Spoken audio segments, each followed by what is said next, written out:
chillin', serial killing, pre-cold villains on the mic, got you reeling.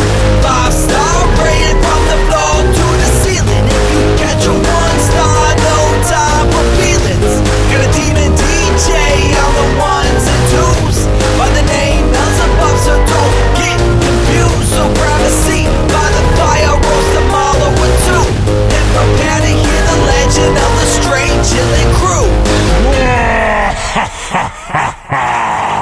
What up, nerds, and welcome to another honeypot episode of Straight Chilling, the weekly horror movie review show where you chill and we kill, slice, dice, and chop up yet another horror movie. My name's Bob, I'll be your host for this evening. This is episode number 334, recorded on Monday, August 30th, 2021.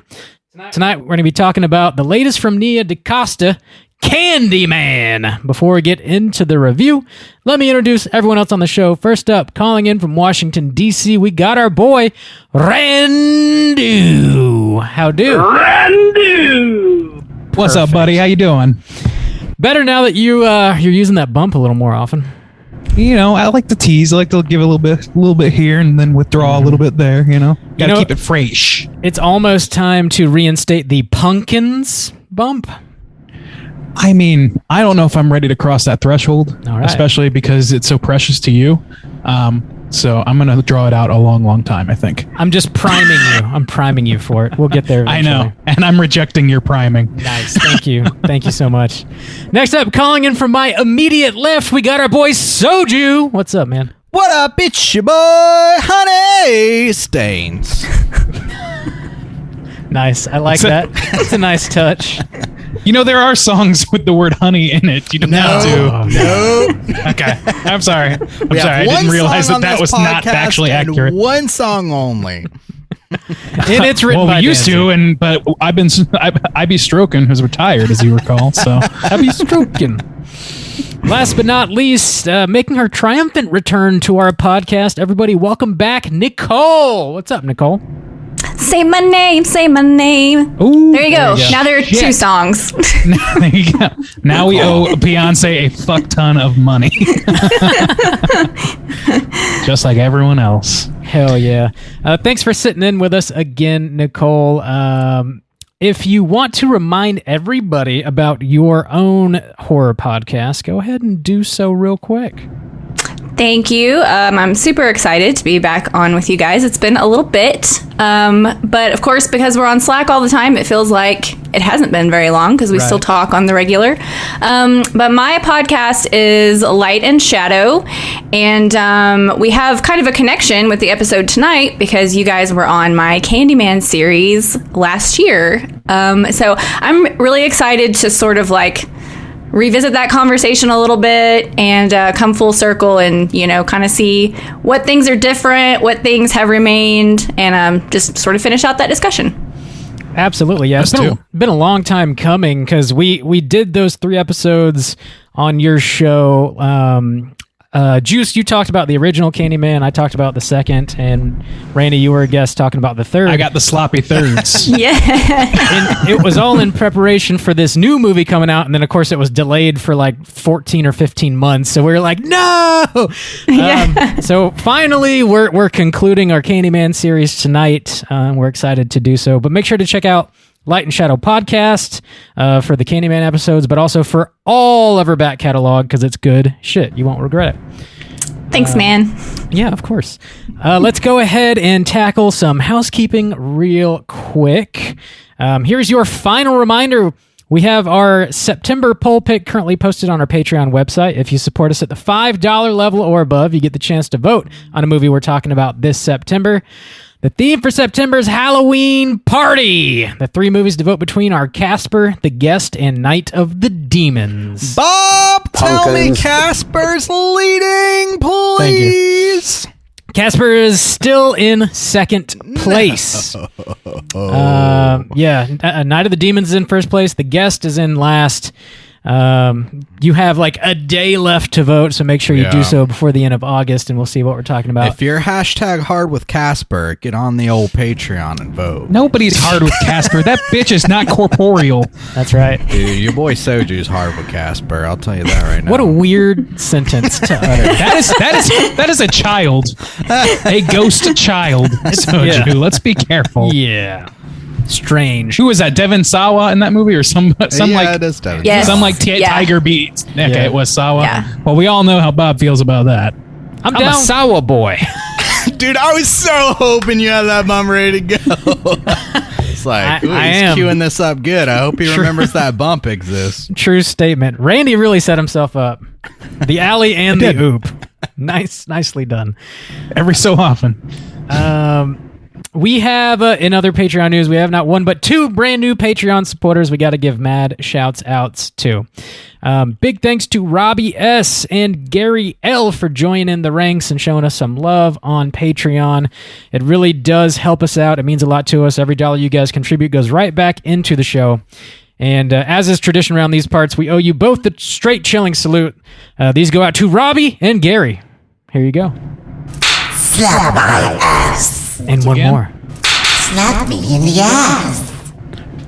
All right. Just to show how Patreon actually does help us, if you are watching on YouTube on the behind the scenes, this nice new professional equipment that I finally have after 7 years, in which case before I was just putting a He's gesturing microphone towards his dick. on a huge stack of Bob's Blu-rays, and now I have a proper mic stand thanks to the Patreon Yes. supporters. Yes. and I remember microphones. those stacks. Yeah, Nicole knows. She's like from way back. And yeah, even up until like 3 weeks ago, that's what I was Yeah. doing. Well, now Rob's Blu-ray collection has no utility at all. No purpose whatsoever. Just throw it in the trash. Everything's digital, so yeah, I'm throwing them all away now. No, that's not true at all. Speaking of physical media, we got a brand new episode of Let's Get Physical Media posted everywhere you get your podcasts. Mikey and I talk about our July pickups. We talk about a wide variety of movies. Probably like 40 or so titles. Jesus A Christ. lot of it's horror, but not all of it is. So if you have any interest in Blu-rays, 4Ks, DVDs, a lot of it is put out by these boutique labels that we are so fond of. Check out Let's Get Physical Media everywhere you get your podcasts. Bob, how many jet skis do you think you're up to at this point? It's been almost 2 years since we did the countdown, so I don't have to answer these questions. At least 3 or 4, I'd say.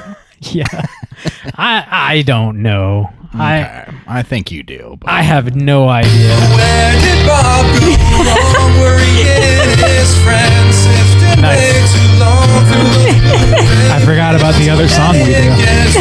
still have no jet ski, wasting all his dough on those DVDs.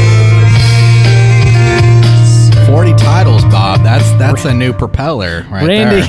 Randy's on the bump That might be game. a fucking sub. That's like a submarine. That's not even a goddamn jet ski. You got a speedboat. You got speedboat money, dude. Bob. Thanks. That's all I got. Juice, do you have any? Housekeeping? We did drop a new mini episode this week on Patreon. That's right. We did. I was talking about Love, Death, and Robots season 2.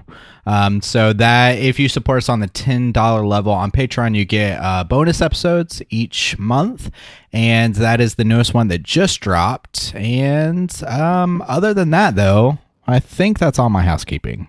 Sweet. I think our houses are collectively clean. This house is clean. Without further ado, let's get into the main event. We're talking Candyman from 2021. We're kicking it off with the back of the box. What's on the back of the box? All right. There is no box yet, so I don't actually Yet. have it to read. Yeah, yet. But yeah, we're talking about the new Candyman from 2021, runtime of 1 hour and 31 minutes. This was directed by Nia Dacosta. This was co-written by Jordan Peele and Wynn Rosenfield and Nia Dacosta, produced by Jordan Peele, his company Monkey Paw. Plot synopsis here, as brought to you by IMDb, is a sequel to the horror film Candyman from 1992 that returns to the now gentrified Chicago neighborhood where the legend began. Obviously, this is a new movie, first time watch for all of us. Let's go around real quick and answer the age-old question, would you recommend people check this out? Randy, kick us off. Yeah, I would. I think that this, I think that this, for the most part, lives up to what you would want to see in a Candyman sequel in current year. I think that, I don't know. I don't want to go too deep into it, really. I think that, I mean, it's not, even less so than the original. It fits the slasher rubric a little bit less.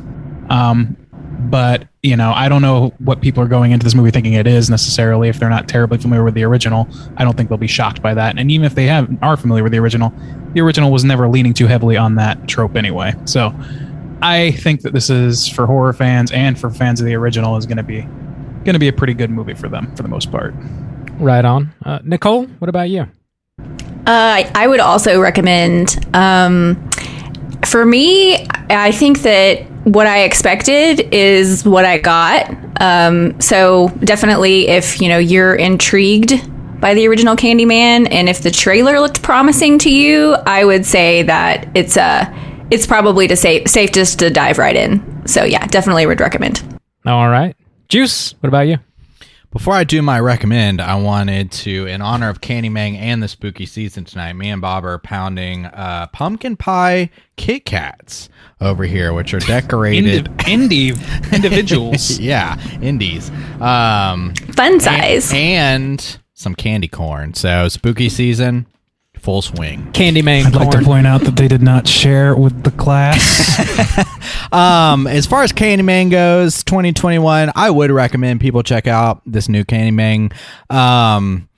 I'm excited at the possibility that this new Candyman, it feels maybe a little more accessible, and something that we talked about last year in kind of going back over the original Candyman is it's kind of like not as well known, especially in the horror genres. You got your classics of, you know, Friday the 13th and Nightmare on Elm Street and stuff, and Candyman is a great horror film that like sometimes gets grouped in with slashers, but it's kind of its own thing. I think the success of this movie is really going to bring that to the forefront. It feels like a more accessible type of Candyman, and I'm excited at that possibility because I also don't think you need to watch the first Candyman to appreciate this film. I think they did a pretty good job of setting it up for newcomers as well. So if you're not familiar with the Candyman franchise, I would say still go check this out because it's just like some solid theater horror for 2021. So yeah, I would recommend people check it out. Bob, would you recommend Candyman 2021? Yeah, overall, I would recommend this movie. I think it, if you have a passing interest in Candyman, whether you've seen the original or not, I think you'll probably get a kick out of this movie. It's visually stunning, and I know right now it's only in the theaters, and there's like still a pandemic going on. If you feel safe going to the theater to watch it, I would say, yeah, go ahead and do it. If you don't, I'm sure it'll be on VOD within a month or so. I don't know, Probably. So I'm sure you won't have to wait too long. Overall, I think it's worth watching, and we'll get into why. Sounds like a decent recommendation from the whole squad here. Slam your eyeballs into it. But we are going to spoil the shit out of this movie, and here goes that spoiler warning. Spoiler warning.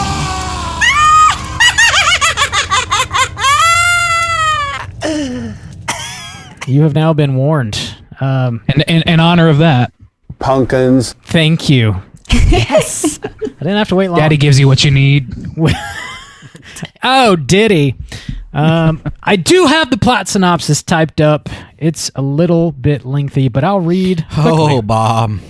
These past couple of weeks, these plot synopses. Hey, last week was Randu. Yeah, that wasn't on me. Oh, my Lord. One day I'll do the plot synopsis. One day, but that's I'm sure it'll be never gonna perfect. happen. Never gonna happen. No notes. All right, so we got Our main character, Anthony McCoy, he's a visual artist living with his girlfriend and art gallery director, Brianna Cartwright, in the now gentrified Cabrini Green, Chicago. Brianna's brother shares the urban legend of Helen Lyle, who went on a killing spree in the 90s that culminated in her attempt to throw a child into a bonfire in Cabrini Green. The child was saved, and Helen herself burned in the fire. Anthony clings to this folklore and hopes for a creative spark. He speaks with the local laundromat owner, William Burke, who tells him about a harrowing childhood experience he had regarding a hooked man named Sherman Fields, who used to give candy to children. Young William was startled by Sherman crawling out of a hole in the wall in Cabrini Green, causing him to yell out and alert the cops. William then witnesses the cops beat Sherman to death for passing out candy with razor blades in them. After Sherman's death, children were still somehow getting candy with razor blades. The legend goes, if you say Candyman 5 times while looking in the mirror, you will conjure the ghost of Sherman and he will kill you. Inspired by this, Anthony creates an art installation that is featured in his girlfriend's gallery. Brianna's coworker and an intern eventually look into the mirror. They say Candyman 5 times and they are brutally murdered. News of the murder causes sudden interest in Anthony's work. This leads to him having an interview with an art critic at her apartment. She is then also brutally murdered. There is then a group of high school students who decide to test out the Candyman legend in their school bathroom and are all murdered. Anthony gets stung on the hand by a bee, causing a horrible reaction that begins spreading up his arm. He goes to the hospital to have it looked at and finds out his mom lied about the hospital he was born in. He goes to ask his mom about it and finds out that he was the baby Helen allegedly tried to sacrifice in the 90s. His mother then further explains Candyman was trying to sacrifice him in the fire. Helen helped save him. Brianna, trying to find Anthony, speaks with William, the laundromat owner, and he ends up abducting her, taking her to an abandoned church in Cabrini Green.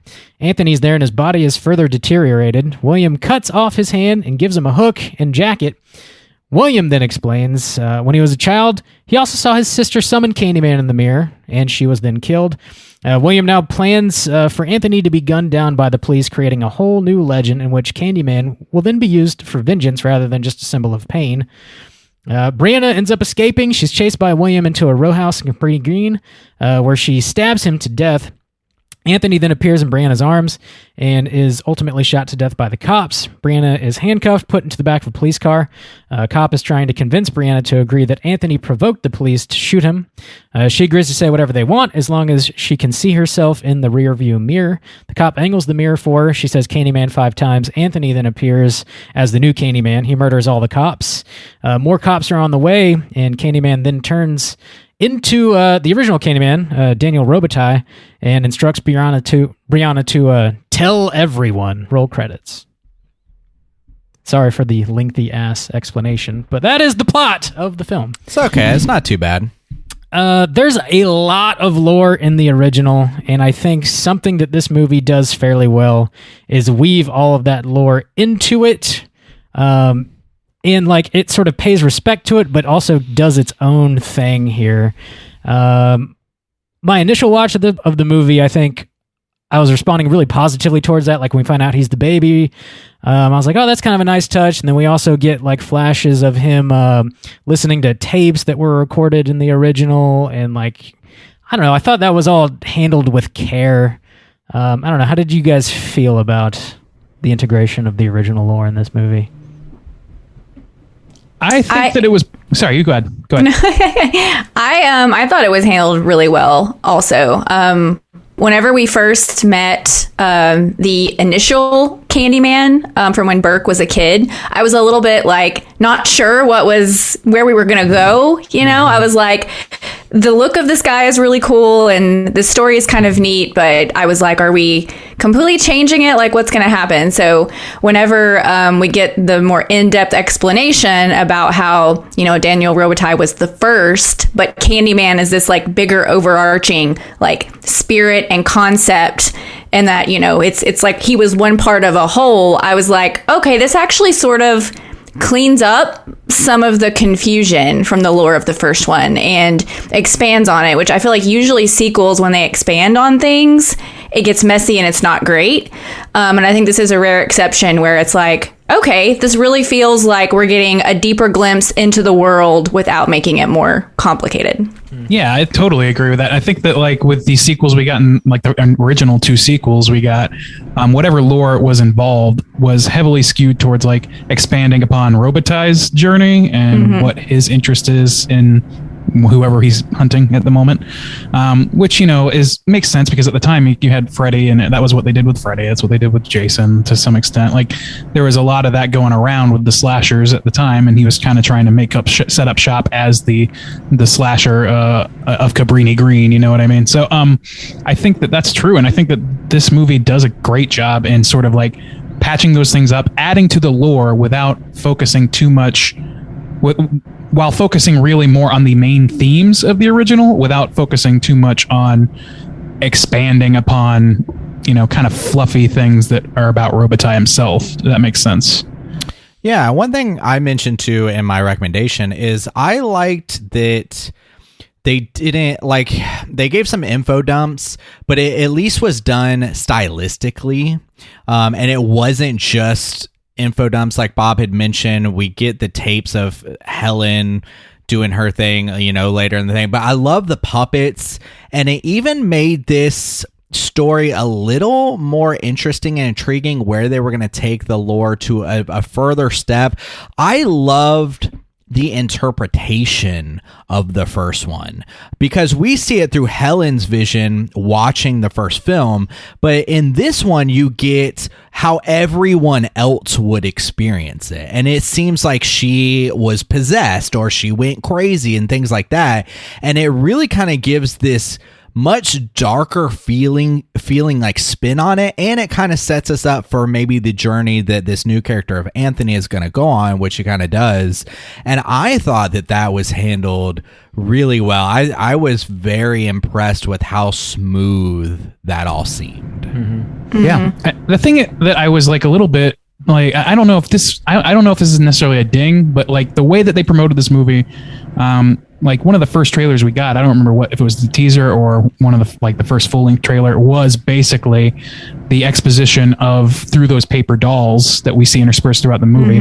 So first of all, that's one of the best things I saw last year. I'll stand by that as being one of the best trailers I've ever seen, and I loved it. It was just beautiful, and it was like clearly drawing upon the work of Kara Walker and like pulling on historical stuff and fitting it really seamlessly with this topic that they're going for. And I wasn't sure how much of that was actually going to be in the film. They integrated into the film. I will say that watching it in the theater didn't have as much of an impact because I was already familiar with them playing with those things. Yeah. So it kind of came at a cost, but I think it was a worthy cost. And I think that the way that but I think that like having that in the film was such a great way to show Helen's journey. They talk about it as well. They do a brief sort of like campfire tale, but they also show it in this puppetry form and then show similar stories to Robitaille. And that really, it goes a long goddamn way in illustrating the idea that this is a hive of people possessed within the Candyman, Robitaille world, his hive. Yeah. It was also nice that we didn't have to like watch Daniel Robitaille's like whole like ordeal again because we've seen it in every other movie. So the fact that they chose to tell the story in a different way, I thought was really, really smart because it felt fresh.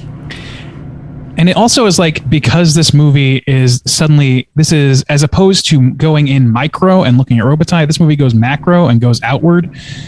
You get more, like I said, it really kind of leans more into the theme. You don't have Helen as a love interest kind of thing, like there being like some sort of unspoken historical love between them or somebody who looks like her, or like any of that, Dracula stuff going on.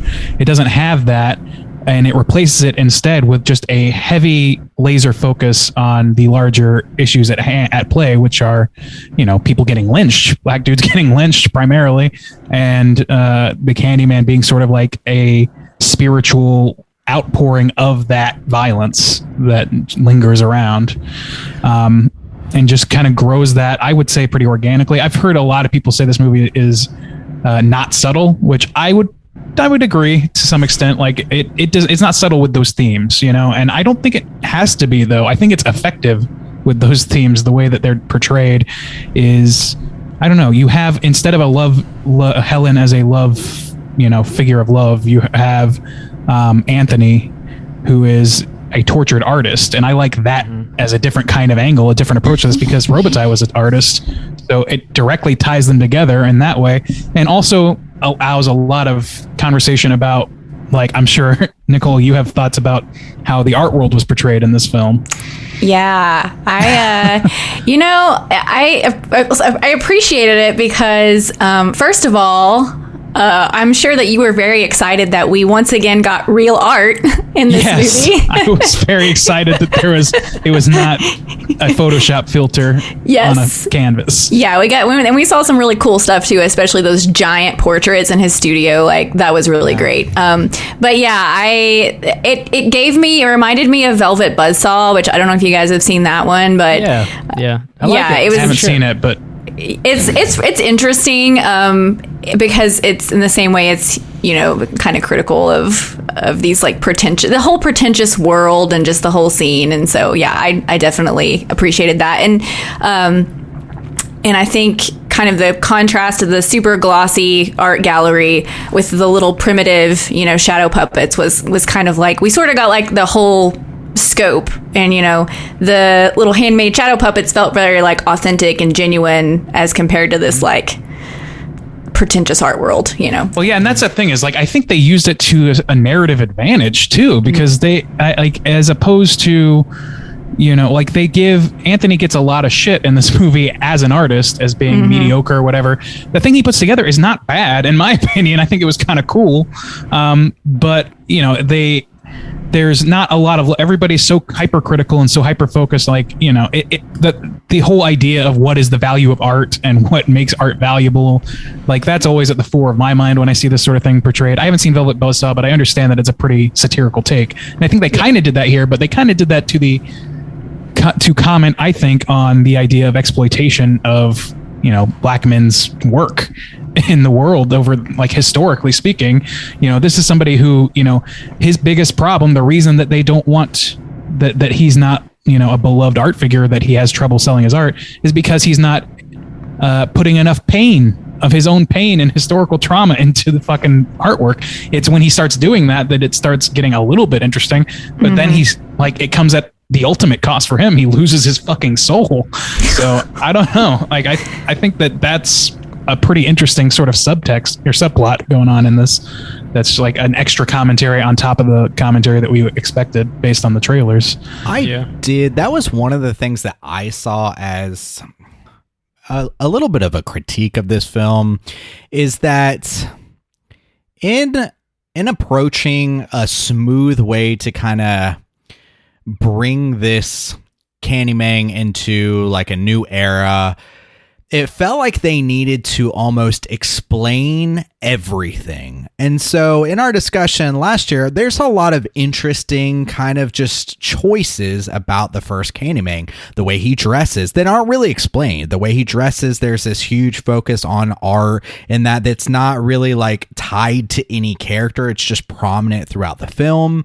And one of my critiques about even going back to bringing this new Candyman in is it was too convenient. There's this guy from the 70s who also wears this coat and has a hook on his hand, just like the guy, from the 1800s. And then that's the guy we're going to follow. It was almost like this, we're not going to have Tony Todd in, but we need somebody who represents this look of Candyman. So we're going to explain it in this way. And in the same way, it felt like we also need to tie in the importance of art from the first Candyman, because we do see one of the I think when they go back into the church, we see more of that kind of graffiti style that I like how they addressed was kind of, gentrified over. The church was all painted off. You see the old school thing, but at the same time, it was like that was one of the negative representations of Candyman. It's like he was kept alive through this lore, through this like amazing looking art, but it was also, kind of embedding this devil into the community. But it just felt like they almost needed to explain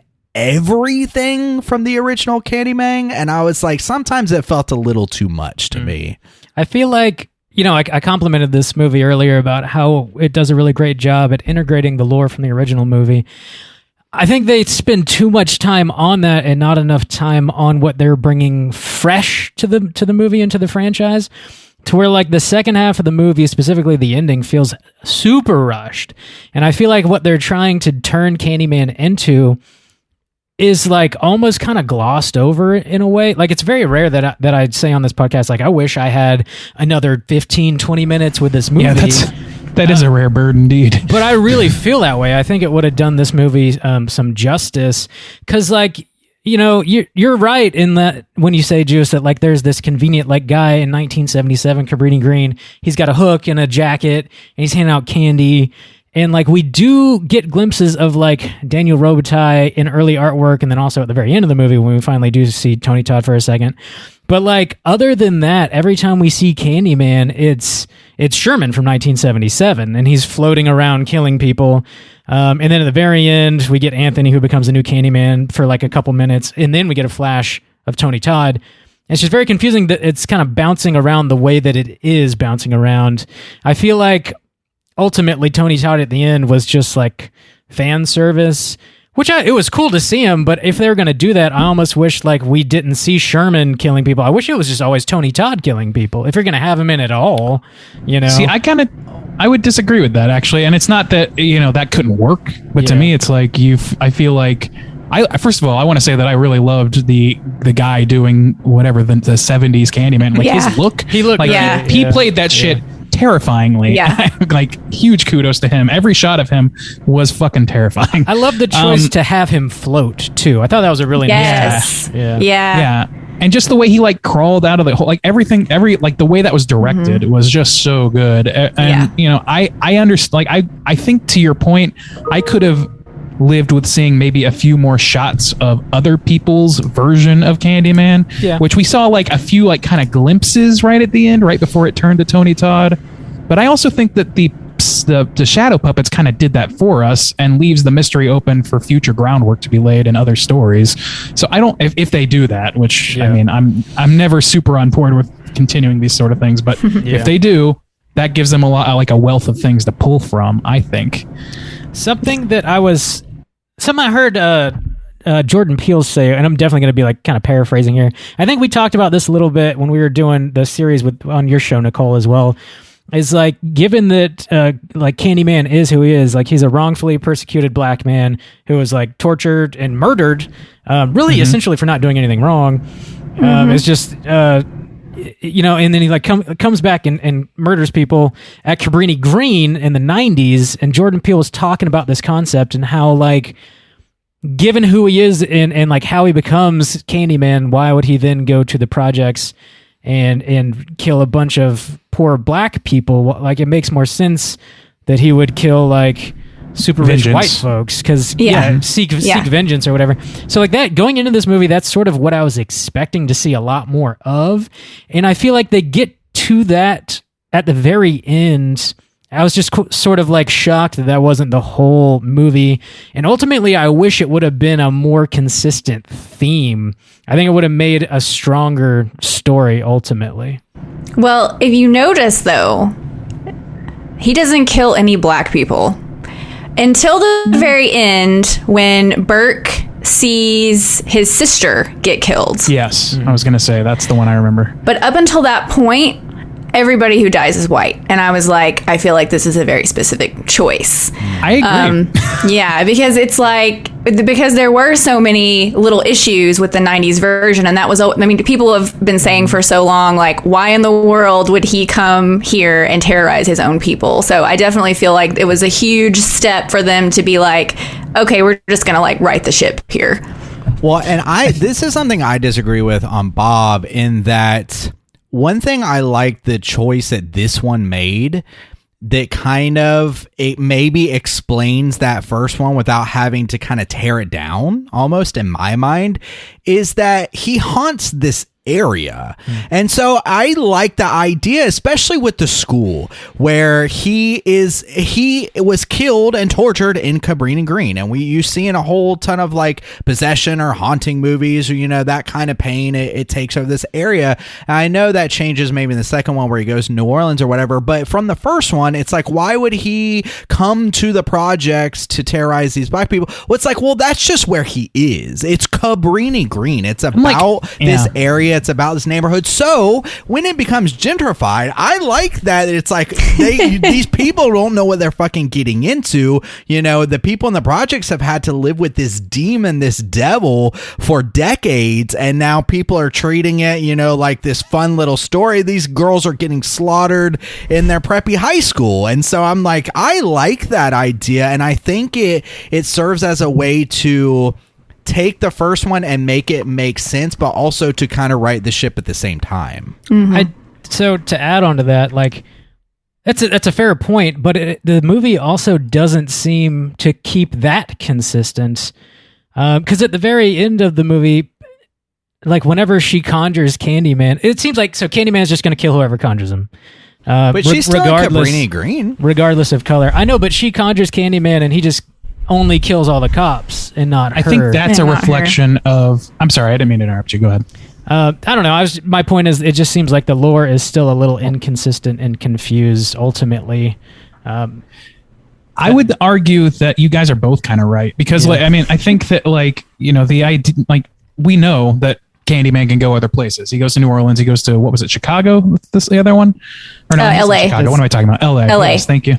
And so, we know he gets around. Even in the first movie, when they're setting up the lore, they're like, in cities all over America, there have these situations happen. They say that. So, he's not limited to Cabrini Green, but the fact that the trauma started there has something to do with it, I think. And even in this movie, you have, I can't remember the guy's name, the laundromat guy. He says something to the effect of, when you have all these tragedies stacking up on each other, you try and clean the stain, but eventually a tear forms. And I think that's kind of what's happening here. And kind of as a total aside, I wanted to bring up those, preppy white girls in school, because I loved the way that was shot. This is strictly just like a hilarious thing that they chose to do, which is, I think that, having the graffiti and all that stuff whitewashed over, quite literally, because things are being gentrified, but also that everybody agreed not to talk about Candyman anymore after little Anthony was returned. I think that robbed him of his power. As we know, that's the source of his power, is the fear of him.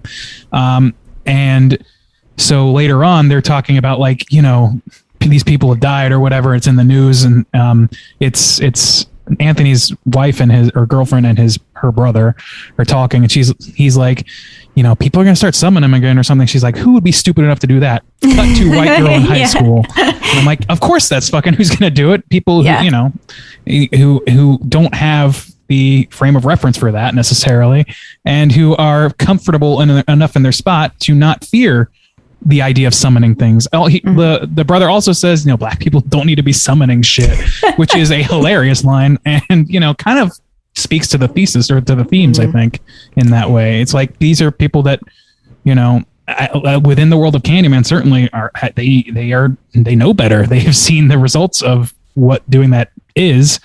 And even if they don't believe it, they're not going to tempt fate, because they've seen, shit crash down for lesser things in the past. Yeah. So, that's true, but Anthony doesn't follow that. He tempts fate. He's the reason that Candyman comes back, Well, I think he's an acolyte. That, I don't know. That's kind of an issue that I have, if I have any, is that I don't really understand his motivation, other than he was psychologically broken by the death of his sister. That's the only thing I can think of, because he's clearly got the most information and the most frame of reference for this. No, I'm talking about our main character, Anthony. Oh, I'm sorry. I'm so sorry. I got the names confused. I'm sorry. Never mind. Strike that. So that seems kind of inconsistent. And I mean, obviously he's a struggling artist, and he's investing himself into what turns out to be the neighborhood that he was born in, which, unbeknownst to him, which is kind of interesting that, I guess in the 90s movie, Candyman almost like marked him, tried to sacrifice him, and then he came back, and then he gets stung by the bee, and then it's all downhill from there. He starts unraveling. Well, that's something I like to talk about. That I don't know if it's just built into this character that maybe it just from the offset was too convoluted. But one thing, again, kind of coming back to what this movie maybe suffers from a little bit, is it feels like there's a lot of very intriguing threads for me, and I really enjoyed the ride. But once I start pulling on these individual threads, I feel like the ending for me didn't kind of land on any of those threads. And in the end, they kind of turned out to be nothing or not important.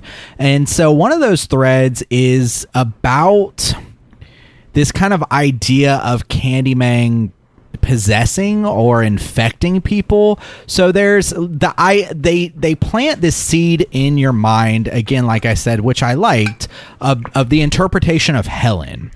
People are seeing this woman and they're saying she's insane, like, oh my God. And he even asked the question, why would somebody snap like that? And it's, foreshadowing what's going to happen to the man who's asking this question, because he's tempting the same kind of fate, the same idea. And yet the thing that they want to hammer home, though, is that Candyman is built out of this tragedy. He's built out of this thing, and yet this boy was chosen, and it wasn't a natural, like he was abused by the cops or anything like that. The offset is like Candyman chose and infected him through nothing. That he was out taking pictures and got a bee sting, and which is kind of the same thing that happened with Helen. It's like she was just kind of getting into it and was chosen and almost infected.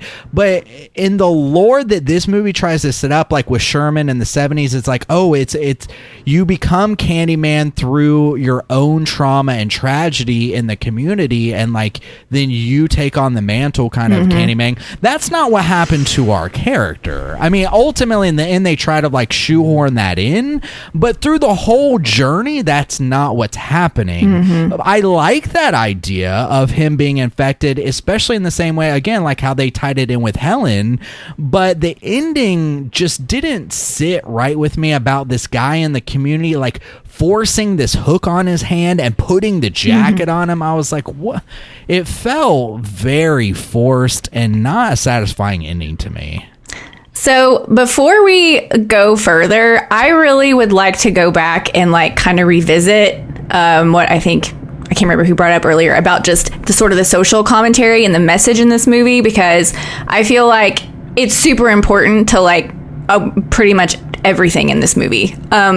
So I definitely, and I want to be like kind of careful about how I like phrase the way I feel about this, but I did feel that the message was really put first and foremost in a lot of the dialogue, where it could have been handled a lot more artfully, and I thought that it was a hindrance to the overall movie, because I think the concept and the message are great, but I just felt like it was like almost like they were looking at you like, we want to make sure that we say this in the dialogue, that this is bad and this is bad and this is bad. And they didn't just do it once. I mean, it was like several times. And that was really distracting for me. And I thought, I was like, but again, I was like, okay, the filmmakers, we've got black filmmakers, we're living this really tumultuous time. They're taking back possession of this black story. So I was trying to like sit there and think, okay, like I want to like give grace for the people who are telling this story. This is their story. And one of the things that I've thought about after just sitting with it for several days is, the past, year and a half, we've heard a lot about Black Lives Matter. We've seen, all of the police brutality and stuff in the news. So like we've heard it and we've seen it over and over and over and over and over again. And so to then have it just said point blank to us again in a movie, it feels like, yeah, we all know this. Like this feels really clunky. But then I remembered, okay, this movie was supposed to come out in June of 2020, which means it was filmed and written well before George Floyd's death, which was May of 2020. Yeah, and I thought maybe when they were writing this and filming it, they were like, we don't want to just skirt around this. We want to make sure that we say what we mean. Because that's another kind of criticism I've heard about 92 is that, they address some of these issues and they kind of walk right up to the line, but never really say anything about it. So overall, I feel kind of conflicted about it because I feel like it's a problem for me creatively.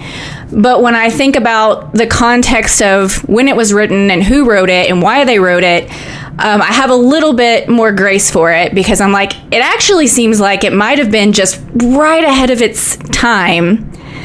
And now it seems obvious to us just because of what we've lived through in the past year. I think that's a good point. And I also think that I kind of skew towards the second interpretation. I think that this movie is not super subtle with its theming. That's absolutely true. But I also think there's a value to being forthright when you're talking about something that is very pressing. And I got to think that, especially after this last year, these are still pressing issues. And I don't think anybody's going to see the Candyman movie without expecting some social commentary that is applicable to today. So to me, I feel like I don't have a problem with it, like seeming maybe a little more clunky or it leaning a little harder into it than you might have, because like you said, like in 92, it's like, it was a great movie and it's still a great movie. I think it's still better than this movie, but I think that it pulled the punch in some way. And I think there's some value to putting out a movie, especially when it's a mainstream movie that is heavily, advertised, that's going to get a lot of butts and seats, that says these things outright, and especially because, at the time, like you said, it was not really being talked about, at least not on the level that we've seen in this last year and a half. And I think that even regarding that, even that in mind, I think there's still a value to being as forthright about the story you're telling. These themes are the story. Like this is a movie about generational trauma.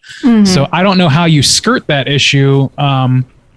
I mean, you can be artful about it, but be more artful with it or whatever. But I also, the other side of that is like, fuck this, fuck subtlety, like. Yeah. Well, one thing that I think was a subtle artful thing, which I may be reading too much into this. Like, you guys can just tell me if you think I'm way off base here. But David and I were talking about his bee sting and how, it got infected, pretty much right away.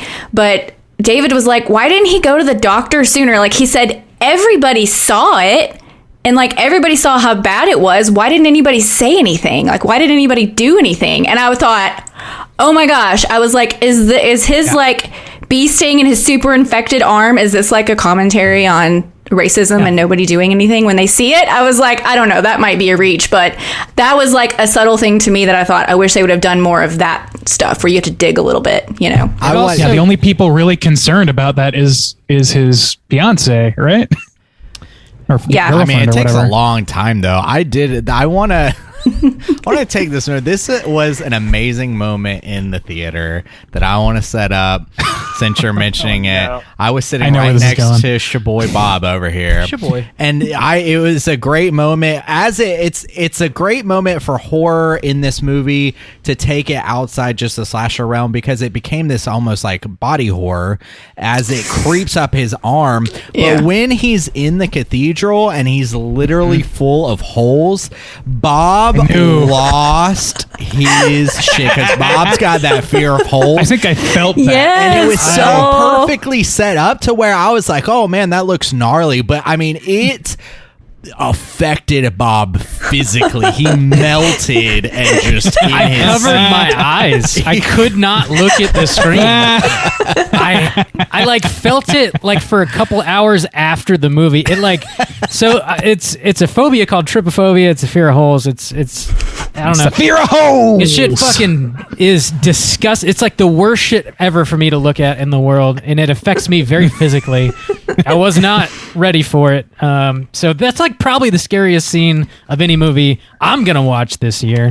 Like catered to your fear basis. It is fucking heinous and really, really, really bothered me. But between that and Tooth Guy, I mean, you really got it coming from both ends. Yeah. So I did want to praise that though, because that was super effective for anyone who has that fear. But even for me, I was like, oh, that's super gnarly looking. Like, I mean, the way it crept up his arm and then overtook his face. It was a great way though to kind of tie in the idea of the bees, because again, the original Candyman just has so many things kind of thrown at the wall that they really did try to make as many things make sense or tie it in, and that's one of the positives that I think it had, except it didn't really make sense. It's like, why is this guy becoming infected and why is he turning into a beehive?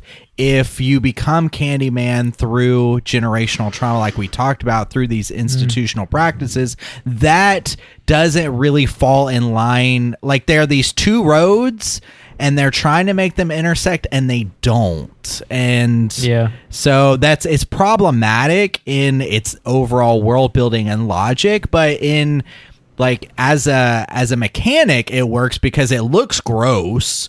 It kind of works with the idea of the bees because it looks kind of like honeycomb. But in the idea of you're created as a Candyman through this trauma, then that doesn't really make sense. See, I mean, the generational trauma thing, like, I don't think that that's explicitly stated as being the cause of any Candyman situation. I think that it's the cause of the original. Yeah, and it's the cause of Sherman. No, that's a direct murder. I think that's an allegory for generational trauma, but I don't think it's saying that generational trauma itself is what's causing it. This is all allegorical. But I'm saying in the way that, like, it's even, I mean, in the puppets in the end, it said all of these, the way that Anthony is tied to all these different Candyman, like the Candyman is the hive, is they all go through some kind of like abuse, like the original Candyman. So you're talking about physical abuse, not so much the generational. Well, trauma yeah, thing. I guess what I meant is through that you have a stronger case for it. Okay, I see what you mean then. Okay. Yeah, I really thought we were going to get the Night of the Living Dead ending where he gets shot ultimately because they think he's a threat. Like, and that's where, when you guys were talking about like the ending not 100% matching up, like, I also didn't understand why Laundromat Guy was like an integral part of the whole thing, because it's like if he had set it up so that, I don't know, it's just, I feel like they could have easily had, Anthony's already a suspect, so I feel like it would have been easy to set it up in a more simple way where he just gets shot because they assume he's the killer, and then by default then I becomes think they really wanted to get that hook in that hand, you know what I mean? It was great. It was great, but I just didn't understand his motivation. One of the things that Justin and I were discussing a little bit earlier before the show was like, this movie is set up in a way where like people are dying specifically associated with Anthony's art. So people around Anthony are dying. So you would assume that eventually the cops would connect the dots and be like, hey, we need to look into this artist because people around him and his art are dying. And then eventually, in the end, it would turn out that he is unwillingly being turned into a Candyman, and then they would kill him, and it's really not his fault.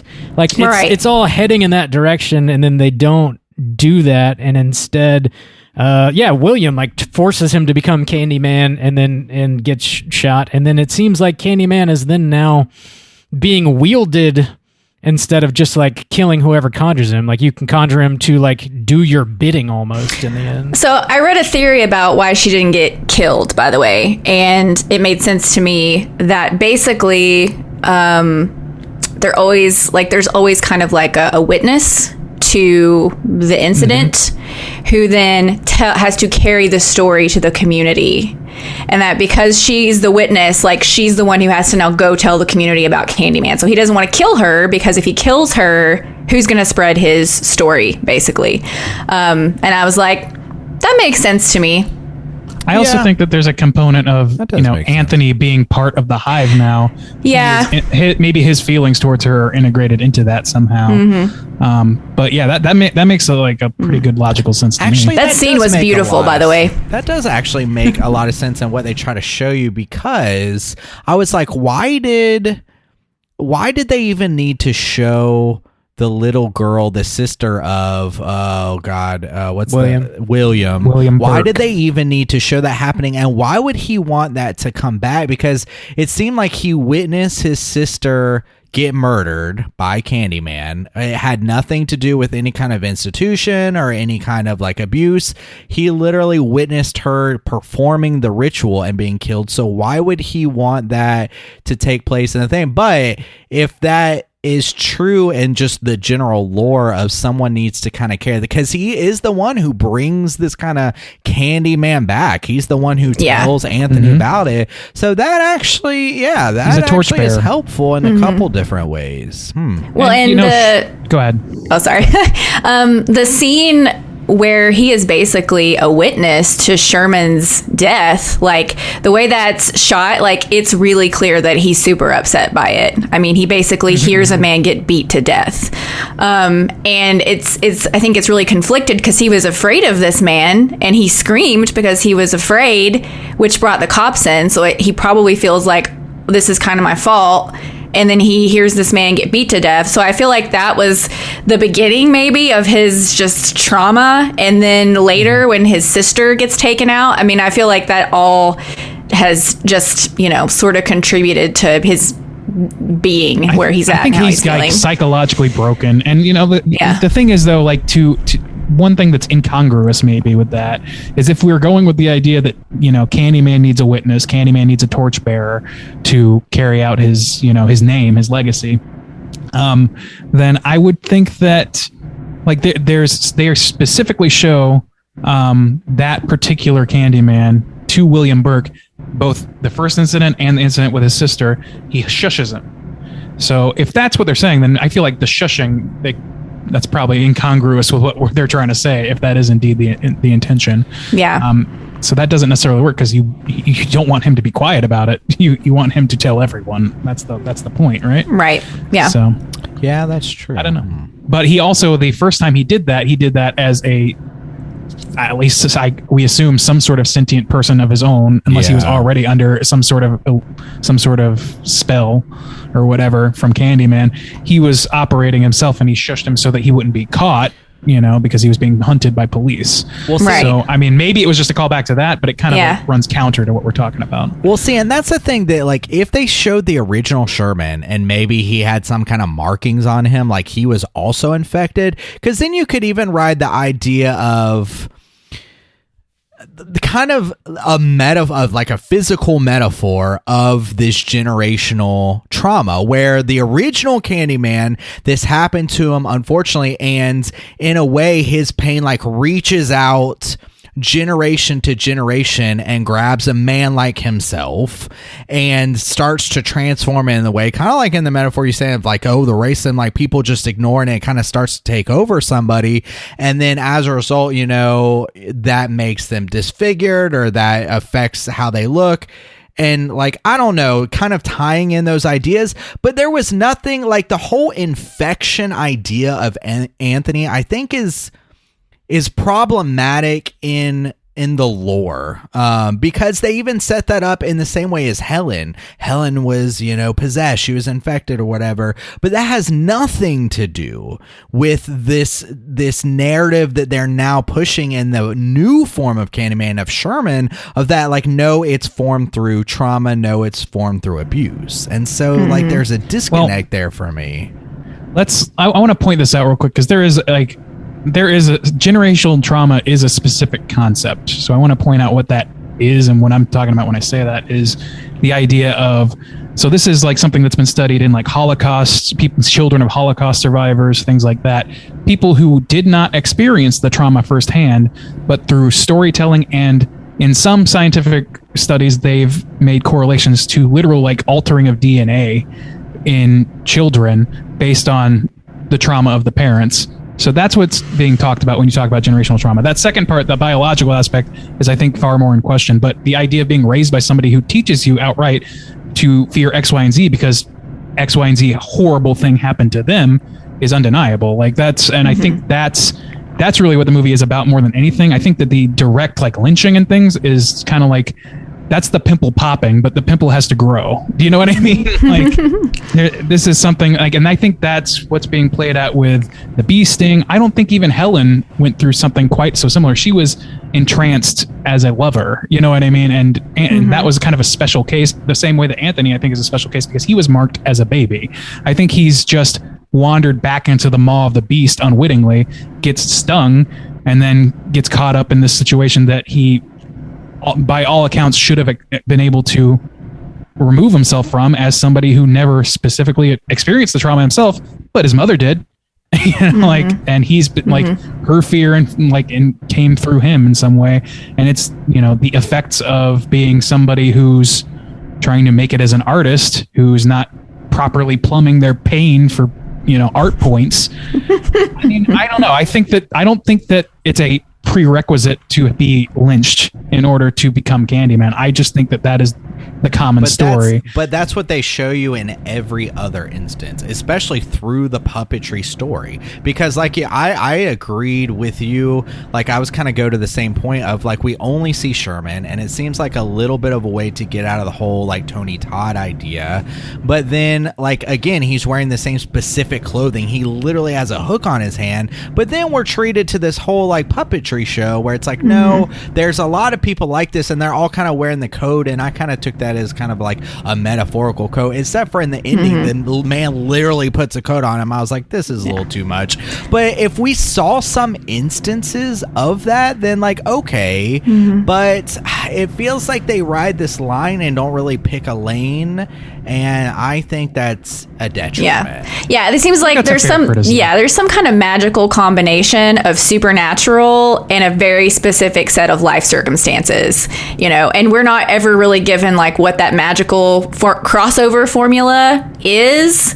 And I mean, it's kind of a problem, but also I was just kind of like along for the ride, so it didn't necessarily bother me because the original Candyman, there's all kinds of stuff that you're like, I don't know why do these things exist? I don't know, but it's cool and I dig it. So I don't need to have all the answers, you know. But I do agree that there's a disconnect between those two things. I totally agree with everything you just said. I think the difference is in the first one they almost embrace that ambiguity and just like there's just once you start to pick it apart, there's so many details that are just there. There's no dialogue about them. They just exist in that realm. Whereas this movie feels like it tries to explain everything to you, so then I naturally want to pick it apart. It's like if you're gonna give me the dialogue, if you're gonna give me the lore, if you're gonna give me these things, well then I'm gonna start to pick at it. But I guess that's the difference I see between this one and the original film. This one almost wants to give you all the answers, but then all the answers don't really line up, I guess. Truth. It's time to land the plane. I feel like segue, Bob. I feel like we got. Can I say one more thing to that? Just like one more quick thing. Okay, the last thing I want to say about that is that in terms of dangling threads, there is at least one big one that bothered me a lot, and it's because it doesn't. Like, it's very much one of those things that's just sort of a thing that exists in this movie, and that is Anthony's fiance doing a whole flashback around her artist father, and I'm still not sure what to make of that, other than the more concept of generational trauma. You know, I was going to put that in my final critique as well. So yeah, I just want to point that out because I don't think that this movie wraps up everything with a bow by any means. Glory. Is my only point. Yeah, let's go ahead and rate this thing out of 5. Nicole, you're the esteemed guest. Would you please do us the honors? What do you think of Candyman 2021? It's gonna make me go first. Okay, so I really enjoyed this movie. Like, from the opening credits, which, by the way, the score is fantastic. And I mean, they had really big shoes to fill. And that opening credit, like little repetitive, I mean, I love it. Like, I'm going to be listening to that in the background while I work a lot. And we didn't talk about that. But I was like in from the very beginning. And there's not like much I would change about it. I don't think that it quite had, the iconic moments that we have from the first one. It doesn't leave quite as much of an impression, but I still feel like it's handled well. Like, the direction is good, which, by the way, shout out to Nia Dacosta, because I'm all about supporting women in horror, and I think she did a great job. There were some really cool shots in there, specifically the one where the art critic gets killed, but we see it from way afar, and she's getting, like, drug across the glass. Like, that was beautiful. So my major critiques, again, were just, the social commentary for me was pretty clunky, and I would have preferred that we did a little more showing, not telling. But as I said earlier, I think there are reasons why it's like that I can sort of forgive. But yeah, for me, it pretty much hit on all other levels: character, production, lore, like I said, music. So really just some of the clunky dialogue, and then the ending being messy are the two things that I would ding it for. But at the end of the day, I'm going to give it a 3.75. 3.75 out of 5 for Nicole. Randy, what do you think? So I just went back and double checked what I gave Candyman years ago, and I gave it a 3.5, which I feel is criminally low at this point as we're sitting here talking about it. So we may have to address that at some point. But as far as this film goes, I think that this is a far more suitable sequel to Candyman than either of the other two that we got already. Mm-hmm. I think as much as I miss Tony Todd's presence, like, that was pretty much the shining spot of both of those movies for me. Otherwise, it doesn't really hold water for me. I would say that this one, it doesn't have... It has all, like, a lot of the same themes. It focuses on them with a modern lens, and the modern lens to me involves being forthright and open about what's happening. So I don't see the lack of subtlety or whatever, or the lack of ambiguity on certain things on like the themes themselves to be a detriment. I actually think that it's powerful to just call it by its name. Do you know what I mean? So as much as I see... No pun intended. Yeah, really. And as much as I see that critique, it doesn't impact me that way. I think that it's more powerful that they do address it front facing. But I also see, like, that to Justin's point, the downsides to that, which are that, what ambiguity you do have, which is kind of necessary to some extent, in order to sell the rest of the actual lore, it kind of counteracts itself a little bit. So they're playing with fire with some of the stuff narratively, but I understand the purpose of doing that, and I'm all for it. I think that this is the movie. The first movie was great at sort of sidling up against the point. This one just hits the hammer on the head and says, this is what this shit is about.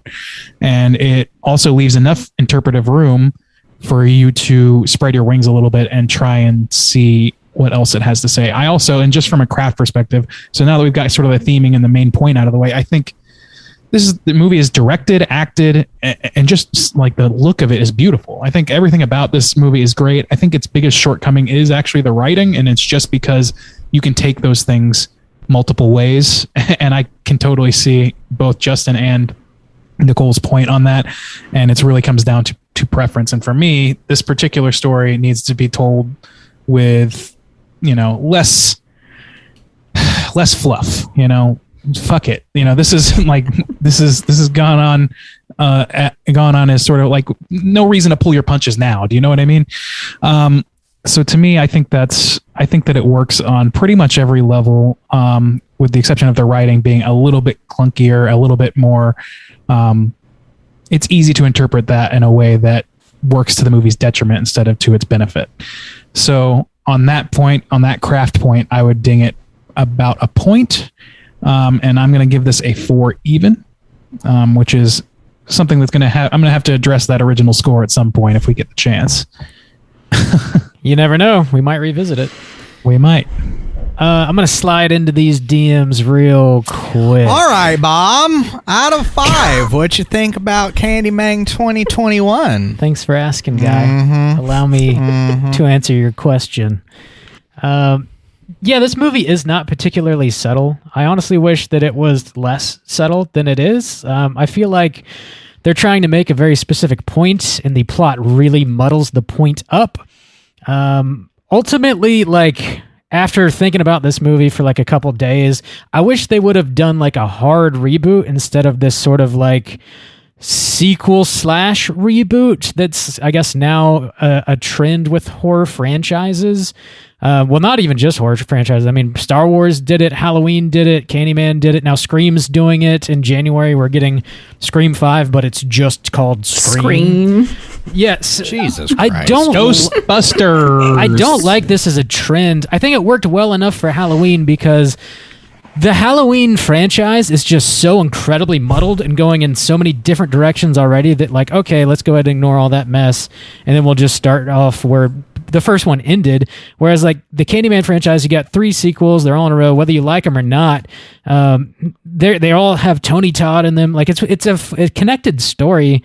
So, like, you could just do a hard reboot and then decide what you want to keep from the original, add whatever lore you want for the new one, and make a very clear, very concise message, and, like, you know, cut out all this like guesswork that we don't need. Like, I don't need references from the 90s. Ultimately, I'm interested in like the point you're trying to make today. Make that point as clear as possible, because like now's the time to do so. Ultimately, including all this other like stuff, all this like information, and most of it is just like told to you, it just bogs the movie down and it detracts from your ultimate message. I don't know, the people that are killed in this movie, I think, are not totally deserving of it, much like in the other Candyman movies. Like, you've got some like teenage kids that are killed, and like a shitty art critic, and like there's an art dealer, I guess, or something, but like the dude works with Anthony's girlfriend. They work in the same place. Like, I don't know, they're just kind of shitty people, but do they deserve to get murdered? I don't really think so. The cops in the end makes sense. That makes perfect sense. I wish there was more murders that made more sense to make the point of this movie ring out. Yeah, well, I'm speaking about murders always make sense in about horror fiction. Yes, about yes. fiction. We all endorse the idea of more smarter murders that make sense. Anyone who has sex out of wedlock deserves to get murked, says Kill him. Bob. Kill him. Anyway, I really, really love the opening credits. The shots of Chicago, they're like all fogged out, upside down. I'm surprised that our 2 graphic designers on the show didn't talk about the typeface that they created, because that shit is nice. It's Yeah. super good. It is. The original had a great typeface. It did. Yeah. Kind of It did. fucking amped it up. Yeah, they Yeah. did. I thought that was incredible. The score was phenomenal. The movie is crafted very well. I think it's just written kind of poorly, and the third act was just way too rushed. I wish the point was a little more clear cut. Ultimately, I think I'm going to land at a 3 out of 5 on this one. Juice, how do you feel about Candyman? Whew, finally. All right. So, I'm going to talk about a lot of the positives of this, because I picked at a lot of things in our discussion. Again, this is directed very beautifully, and when I was watching this, I really enjoyed the ride.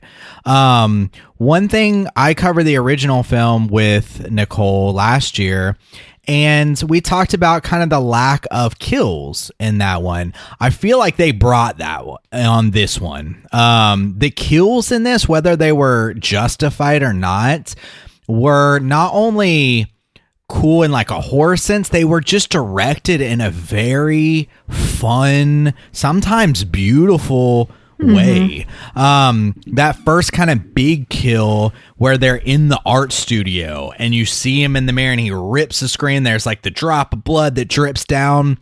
Fantastic. And the way he was like attached and like trying to get out and get caught by the ankle, and he's getting pulled back, and you see things in the mirror, but it was just set up so well. I can't believe none of us talked about this, but I have it in the mirror scene where Anthony is in the critic's house or her apartment. She's in the bathroom and he sees himself as Sherman. Like, that had huge impact in like the story they were telling, the overall metaphor. And I see myself in this man, but I'm also becoming him in this way. It was also just beautifully shot, but also horrifying, and like, because that man's face and he looks terrible. but that was fantastic. Somebody mentioned like the floating earlier. That just looked beautiful. There was a lot more satisfying like horror in this one coming off from that first one, like horror kills, like horror setup, tension, the body horror that we mentioned before. I thought they brought their A game on that one. In the directing, the way it looked, the color palette, especially like in that art studio kill, the reds and the blues kind of had this like giallo little feel a little bit. I just thought that kind of stuff was fantastic. And again, I thought it actually was really smooth, tying in a lot of the lore from the first one, or not necessarily the lore, but the overall story from the first one, tying it into this one in a very intriguing and maybe enriching way into this new story that they're trying to tell. Again, going over the bad things, the ending, the way that guy was used, William or whatever, I didn't like that. I think they could have handled it in a more natural way, kind of like Bob said, where this guy, he's already tied to all these murders, and it ties into the idea of Candyman infecting somebody like they're setting up with Helen, like they told the story. It's like, is this guy, even the scene where the critic gets killed, it's right after he leaves, the room. It's right after he leaves the apartment. So it's easy to set up that like he's actually doing this in a possessed kind of way, but it's not what you're seeing or whatever. It's so easy to just follow that natural trail that they set up that it felt so forced to me that William needed to be involved, shove the hook into his hand, put the coat on him. I was like, this is too much. That's way too forward. That's like, those are poor choices in my opinion. The whole ending to me was really bad. The overall holes in the logic that we talked about, the way that Anthony is infected, but they're also talking about the way, all these other Candymans are created, didn't really fit to me. Another thing, we talked about nothing happened with the girlfriend's dad. Also, I just felt like her brother and her brother's boyfriend were just totally just forgotten about and were very underutilized characters. I loved them. Yeah, I loved them too. And then they just disappeared for that shitty ending, and I was like, that also felt like a poor choice to me. That's like all my major points I took in my notes. Overall, I really like the ride, but again, once we started picking it apart and thinking about it, I think it is flawed in some serious narrative ways, and also just the ending really hurt it for me. Overall, I'm going to give this a 3.5 out of 5. All right, Justin's 3.5 is going to put our aggregate at a 3.6. Let's go ahead and jump into our Rotten Tomatoes segment and see what the critics and users think about Candyman. Certified fresh to death. All right, so what we're going to do here, ladies and gentlemen, if you're new to the cast, this is our Rotten Tomatoes segment. I'm going to have everyone at the table guess within the best of their ability what the aggregate scores are for Candyman 2021 on RottenTomatoes.com, both critics and users. We're going to start with the critics, as we usually do. There are... Rob, you've seen this critic score, yes? Yeah, I saw the critics, so I'll set this one out. Okay, so sit this one out.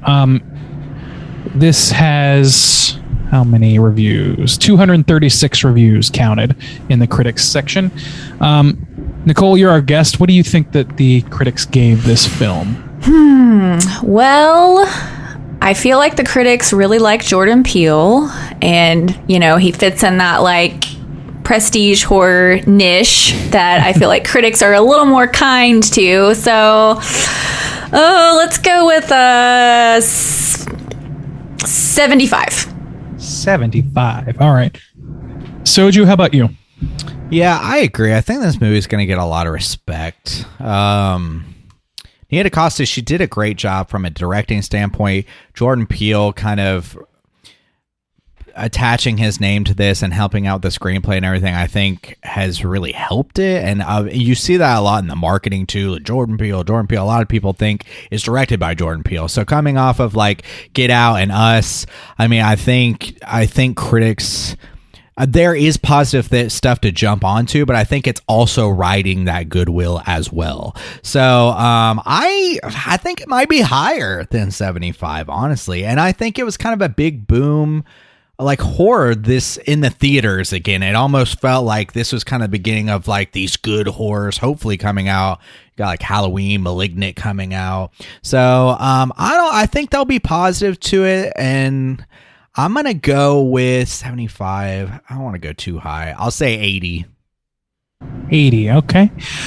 Well, that was a decent instinct. The score is 85%. Ooh. Certified fresh. Certified, if you will. Whoa, can I get a hit? Nice. Yeet? Much better. We're going to move over to Can't the even get a critics, pumpkins, or the audience damn. score. Going over to the audience score, there are 1,000 plus verified ratings for this film. We're going to start with Bob, since he didn't get to chime in last time. Bob, what do you think that the users gave this film? I feel like it's going to be pretty damn positive. Maybe a little bit lower than the critics. I'll go. Critics was 85, right? It was 85, yeah. I'll take an 80. 80. All right. Soju, how about you? Yeah, I think people will dig on this. I naturally want to go lower than the critics, though. So I'll go with a 70. 70. All right. Nicole, where are you at with this one? Well, I've seen a lot of really, really hurt people on Facebook horror groups about this. So I don't know how much. Oh my gosh, it's really bad. It's really bad. Like, not just like, oh, I didn't enjoy it. Like, this is garbage. Like, that's. Yeah. YouTube is not better. I will tell you that. Yeah. So I'm like, oh, I love the horror community, but I'm thinking about disengaging entirely. Wild. That's really surprising to me. Yeah, but I've also seen a lot of I've also seen a lot of positive stuff too. But I think I'm gonna go with the straight chillin' spesh. Give me a 69. Ooh. Whoa. Ooh. 69. Hell, dudes. Ski. Good Hang call. on, Bob. Hold on to your shorts over here. Good Lord. Shorts. Well, we're all going to hear about this. This was a 74%, which just edges out Bob to get Soju a second win. Oh, that's a hell yeet. Son of a bitch. So yeah, there you go. That's the Rotten Tomatoes. We're gonna hear about it.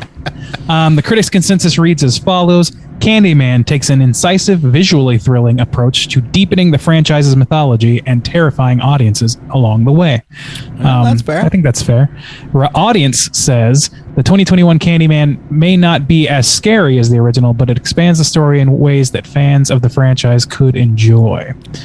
They I wonder had, who writes equal these. elements of horror. Just to kind of different. Dude, when he I pulled his agree. fingernail off, oh my Dude, god. yeah, that shit's tough to watch. That shit is tough to watch. I know we're done with the review, but I was surprised that his hand didn't just rot off completely, and it had to be. I thought that was going to happen. Like, yeah. what the Yes. Yep. Also, like So there was a gross. whole conversation to be had about the way he reacted to his name being said on television. I wanted to talk about that, and we never got to it. Yeah. Yeah. I kind of like that. I think there's that scene is loaded. Yeah. I just don't know exactly with what. Let's read a negative review, as they are on occasion, once every blue moon, kind of funny, and at least we get to yell at somebody if it's not.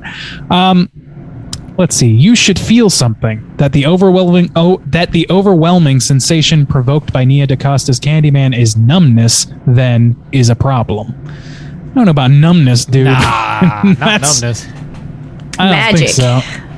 I will say, like, I think that, like, as much as I love the acting, I think some of the characters were maybe underbaked. I think that's fair to say. Like, so maybe that's what they're talking about when they talk about numbness. I feel like there's a pile of footage on the cutting room floor here. Like, they cut out Definitely. too much. I honestly think that if they had, I think they had spent more time with the tertiary characters, maybe even a little more time with Anthony when he's not completely losing his shit, it might have gone a long way to that regard. But Although I will say it's kind of annoying me that every movie these days has to be 2.5 hours.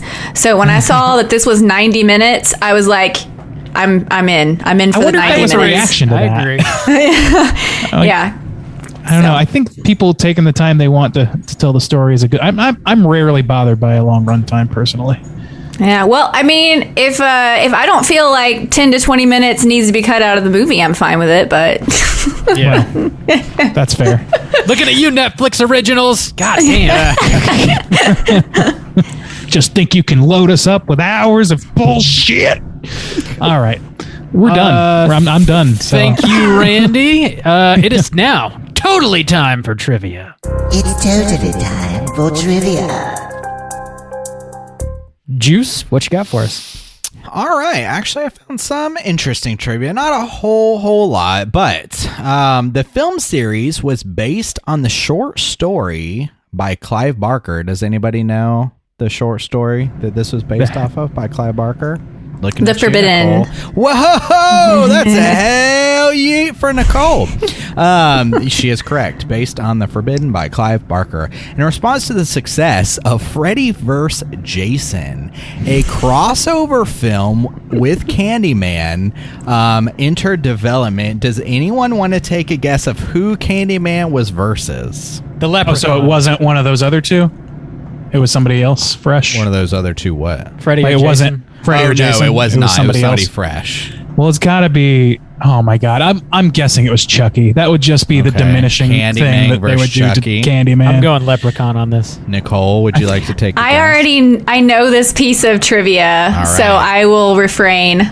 Well, Bob is also going to get a hell yeet. Oh, shit. Yeah. What a horrible choice that would be. Candyman versus the Leprechaun. I'd watch that. Now, this is what Tony Todd Ireland versus the Hood. Tony Todd rejected the idea after being presented the script, saying, "I will never be involved with something like that." I believe. Tony, hold your ground. Tony said, "No, sir." That's That fucking is where great. I draw the line. Like, it's one thing, like, if it was, like, I don't know, like, maybe, like, fucking Leatherface or something, but somebody serious, Yeah, not not somebody the whose, like, whole Leprechaun. thing is, like, cracking jokes and pogoing on people. In 2004, Why not Ginger Dead Man? Sorry, go ahead. In 2004, Tony Todd confirmed to Fangoria that a fourth film was moving forward with Clive Barker's involvement and a $25 million budget. By 2009, Deon Taylor was attached to direct the film. Who is that? I don't know. Okay. Deon Taylor was attached to direct the film, which would have been set in New England during the winter at an all-women's college and would ignore the events of Candyman Day of the Dead.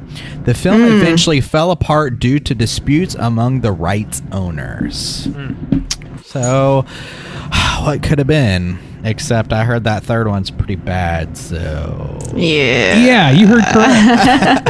So, that's all the interesting trivia I have. I have a little piece of trivia. Yeah. Hell And yeah. it was not pointed out. So, whenever Anthony is first in Cabrini and he's taking pictures of some of the graffiti on the walls, there's a little, almost like Sasquatch looking man.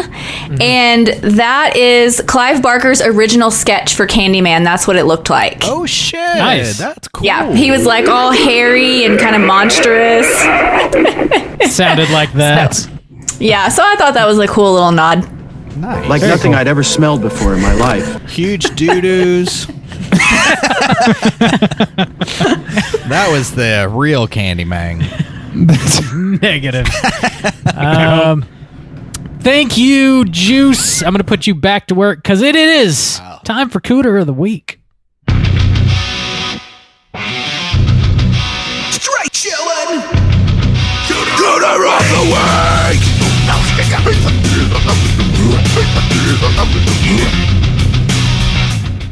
Juice, what's Cooter and why are we hunting them? Thanks for asking, Bob. Cooter is a character type and a straight, chillin' excluse. Cooter must hit 3 of these 5 points to be considered a Cooter. We want the Cooter with the most points. The 5 points are... Nicole, do you want to hunt? Can you name the 5 points? Let's put I that always guess to the test. Yeah, I always think I can, and then I always forget one. Okay, so does Justin. Yeah, Welcome Every to week. all of us. So smug He's Aaron. really just trying to crib off your knowledge, right? yeah. Smug. Oh, okay. So you weren't prepared, and you want me to pick up the slack. Okay. Pretty much. Smug arrogance, sexual deviance, overall look and attire, manipulation, and overall patheticness. Oh, nailed it! Nice. Nicole is. Certified Cooter Hunter. Yeah, Nicole is hashtag hard with us. That is correct. Does anyone want to nominate someone to Cooter Court this week? There's only one that's coming to mind for me right now. I don't know about you guys. And I don't know his name, but he is the co-worker of Anthony's fiance at the gallery. The guy who- Clive. Gallery guy. Clive. Is his name Clive? It I did is. not pick up on that. All right, well, Clive, and it's primarily because they make it pretty explicit that he hires like intern or gallery assistant or whatever, assistants. based entirely off their willingness to like Sleep fuck with him, Yeah. and So they're about to, sexual you know. deviant, huh? So that's maybe smug arrogance. Yeah, I think smug arrogance. He's pretty shitty about like he and pretty much anybody in the art world in this movie are very much like snooty as fuck and playing into that pretension that Nicole was talking about. So I guess you could say smug arrogance as well. To just bounce off that idea of artist in this film, there's one scene where they go to dinner that we didn't talk about. Where there's this guy who just reminded me of Danny DeVito's character in fucking Sunny when he goes go Goblogian or whatever when he tries to sell Charlie's art. Anyways, that's a total side. He was like Truman Capote looking guy. But yeah, so he's got I would say smug arrogance and sexual deviancy because of I might push into manipulation as well. Yeah. And were you going to say that, Nicole? You go ahead. Yeah, well, if I may, I feel like we might have a straight chillin' Cooter hunting first, because I was going to nominate the couple together because together I feel like they make one really horrible Cooter because so as we said, he definitely has the smug arrogance. I think he has manipulation because he's basically manipulating Brianna to get Anthony to do what he wants. He also mentions something about necrophilia, how he always wanted to check that off his bucket list, and so sexual deviance. Is that a joke or not? I couldn't tell.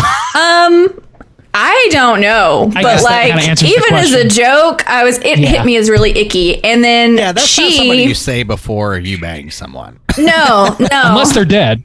then I guess it's okay. And then she just struck me as super pathetic. And I would also give her overall look and attire, and here's why. Because I actually Joy Division? I actually really dig her look. I'm like, I would wear that outfit, but I think the look and attire is Cooterish because she's very much just, okay, I have to have the colored hair and the boots and the Joy Division t-shirt because I have to fit into this world. So I feel like when you sort of combine that all together, that this couple together hits. And I build on almost that. I'm going to build on that because sorry, Rob, go ahead. I would say, yeah, she does also keep speaking in song titles. Yeah. Joy Division titles. Yeah. Very pathetic. That's pretty smug to me. I don't know these titles. Damn artist. Goddamn Joy Division loving, tea drinking sons of bitches. I want to build on that. The manipulation thing. This is not actually applicable to those two characters, but I kind of want to lump the entire art community in this film together, and it's because That's fair. I was just thinking about this, and I had forgotten about this when I mentioned it earlier. But the part about Anthony's fiance, whose name I cannot fucking remember, Maria Rambo. Brianna, thank you.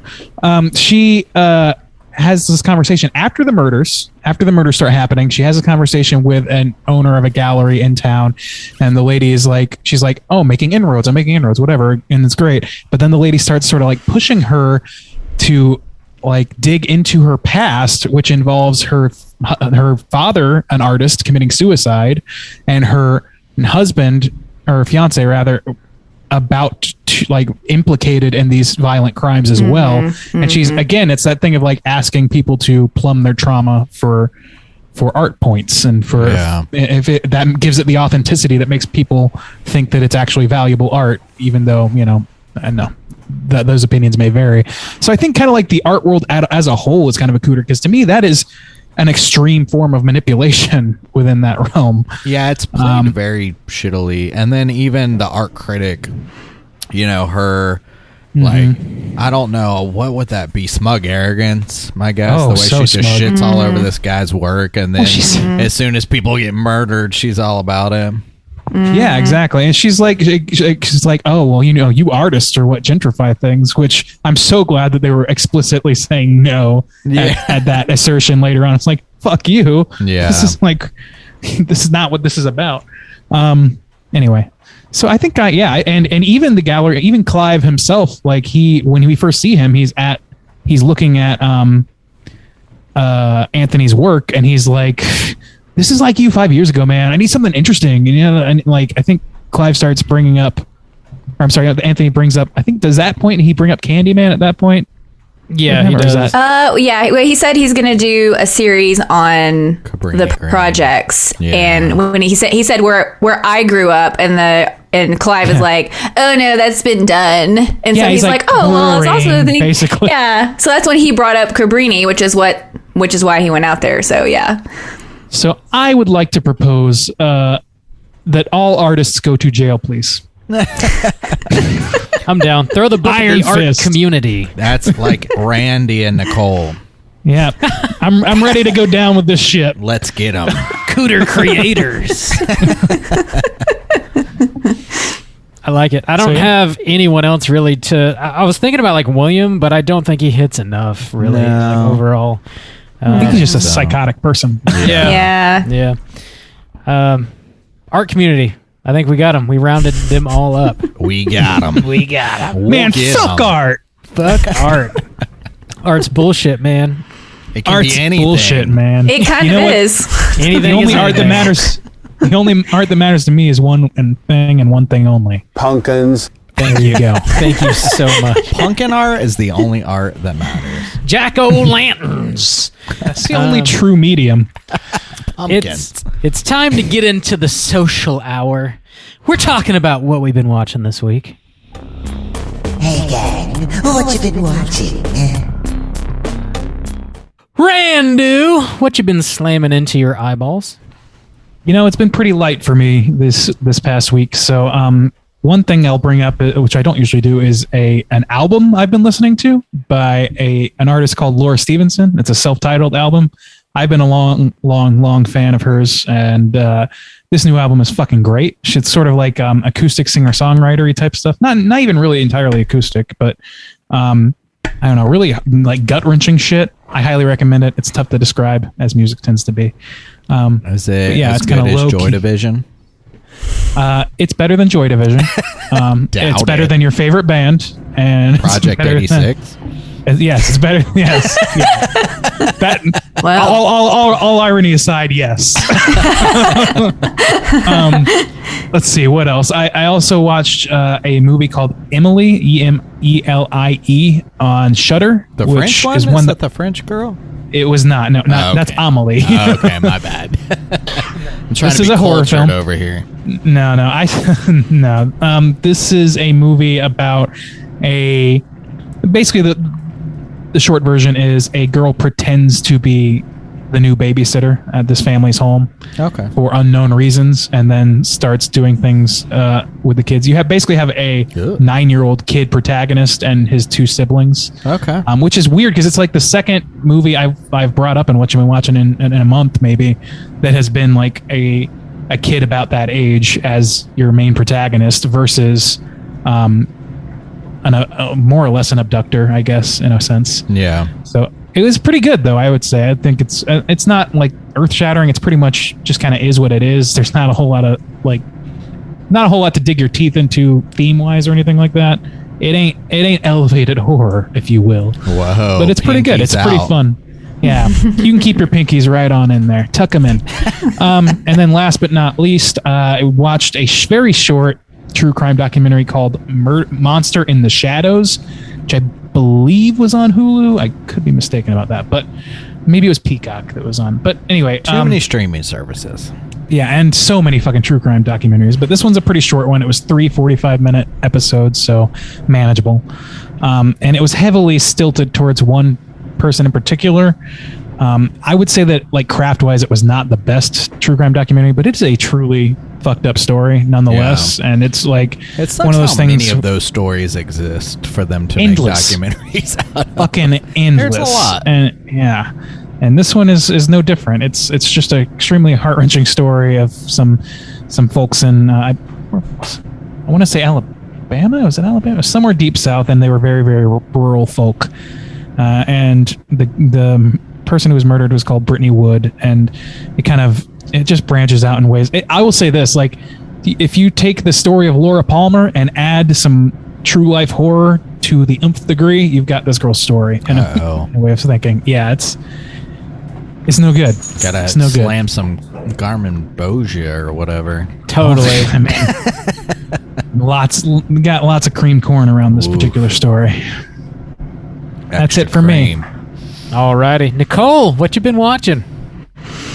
Well, I haven't actually been watching much the past couple of weeks because work has just been insane. But over the past couple months, I've watched some interesting TV shows. The first one is Marianne on Netflix, and it is a French story about a witch. And I have been hearing just really, really great things about this show for, a couple of years. It took me a couple of years to finally sit down and watch it. And I really enjoyed it.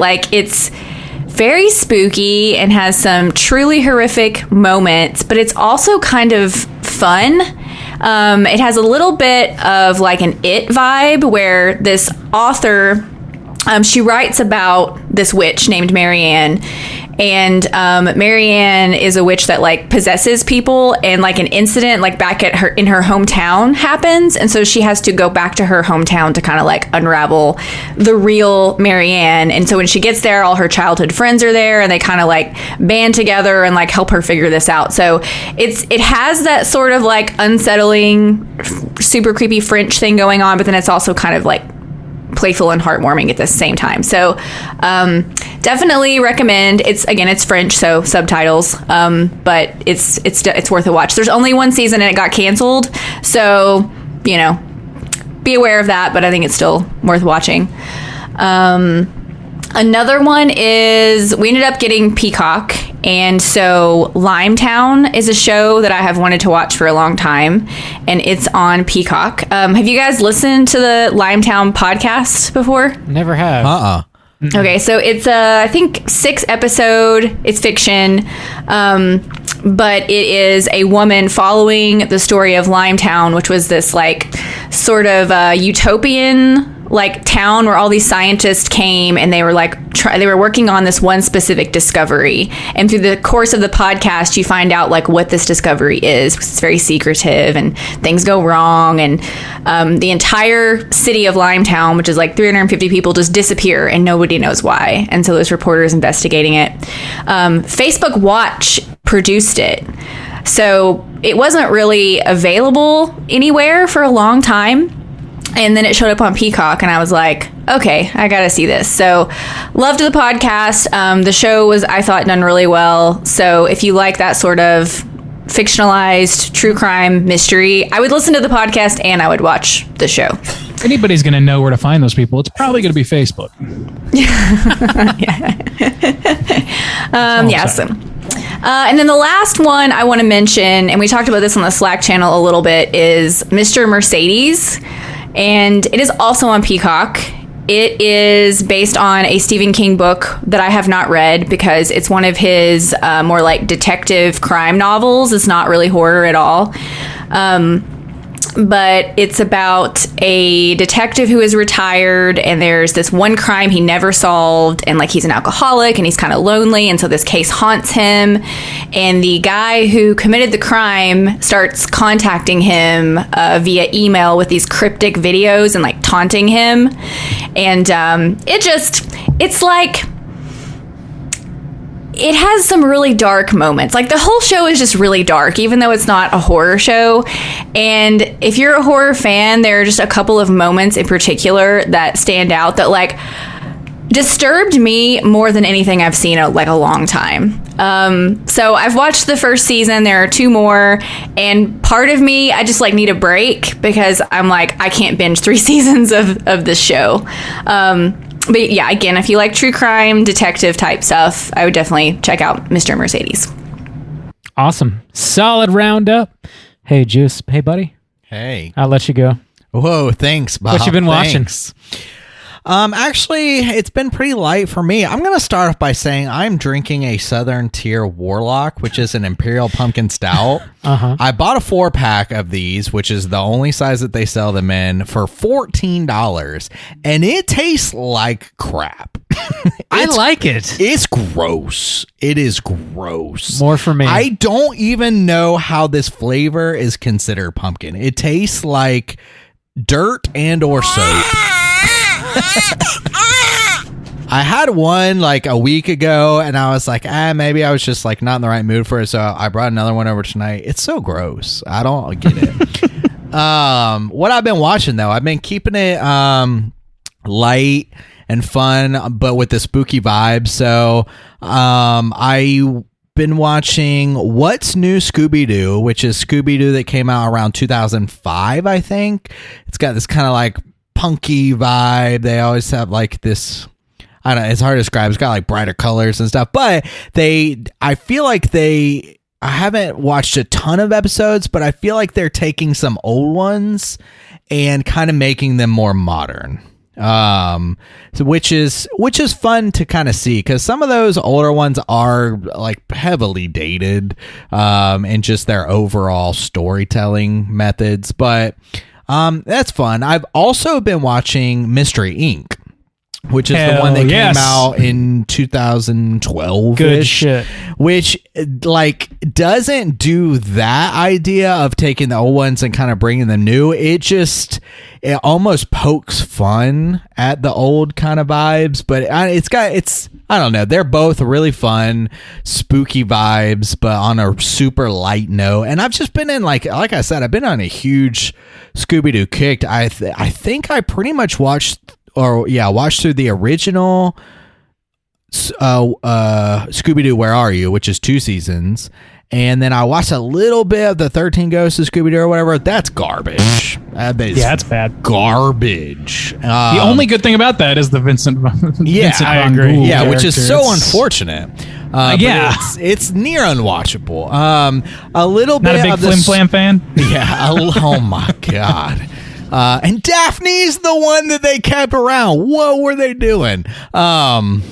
I watched a little bit of Scrappy-Doo, which is not great, but it's better than the 13 Ghosts. That's for damn sure. So anyways, I've been on this huge Scooby-Doo kick. So I think I'm just going to kind of ride it until I'm tired of it. Because there's lots of content. Are you going to do the live action films? I kind of want to, I actually don't know if I've seen that second one. I have seen that first one, but it's been a long time. Dude, we should talk about this more after the cast. Okay, damn. So I've been on that kick, and the only other thing I've been watching is I finally got to get into the new Marvel show on Disney Plus, What If. And there's only 3 episodes out so far, but they're short, so I was able to knock them all out back to back. I like the overall idea. I like the art style that they go with. Of the 3 that came out, though, only one of them was like actually kind of good to me. I feel like because they're so short, the pacing for me is not great. It's too fast.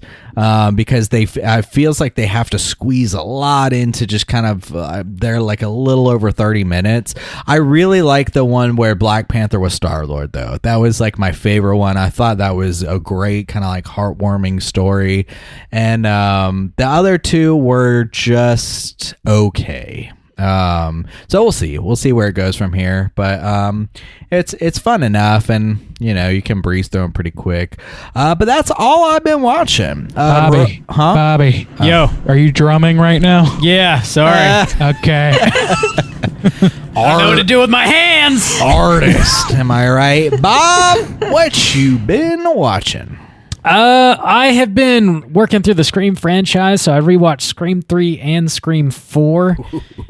That's the good one. doo-doo. Scream 3. Whoa. I feel like every time I watch Scream 3, it's basically the first time I've ever seen it. I always forget the ending because it's bad. Yeah. This time round, I think I enjoyed it more than any other time round because I had zero expectations. So when I saw the ending again, I was like, oh yeah, that's still kind of dumb, but whatever. I also completely forgot that there's like Jay and Silent Bob. They make a cameo in this movie. I don't remember anything about that movie, I don't think.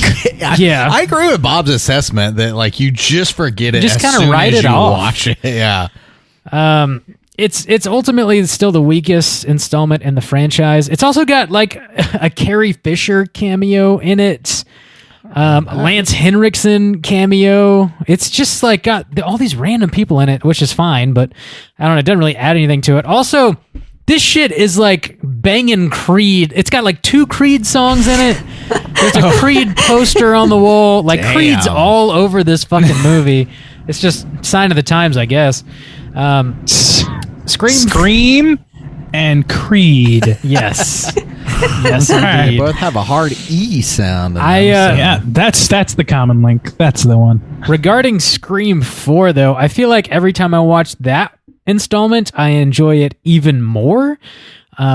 It seems almost like as time goes on, it becomes more and more relatable, which is sort of like terrible because obviously what happens in the movie is it's a bunch of people get murdered. But it seems like more feasible in a relatable. way. I feel you, yeah. Which I don't know. I think Wes Craven was probably just a little bit ahead of his time. I remember when that first came out, I was like, "This is wild and stupid. Nobody thinks like this. This technology barely exists at all." And now it's like, yeah, I could 100% just kind of see this stuff happening, which is horrible. I really enjoy that movie though for what it is. Other than the Scream franchise. I threw on The Guest because we're getting into September. Just couldn't wait.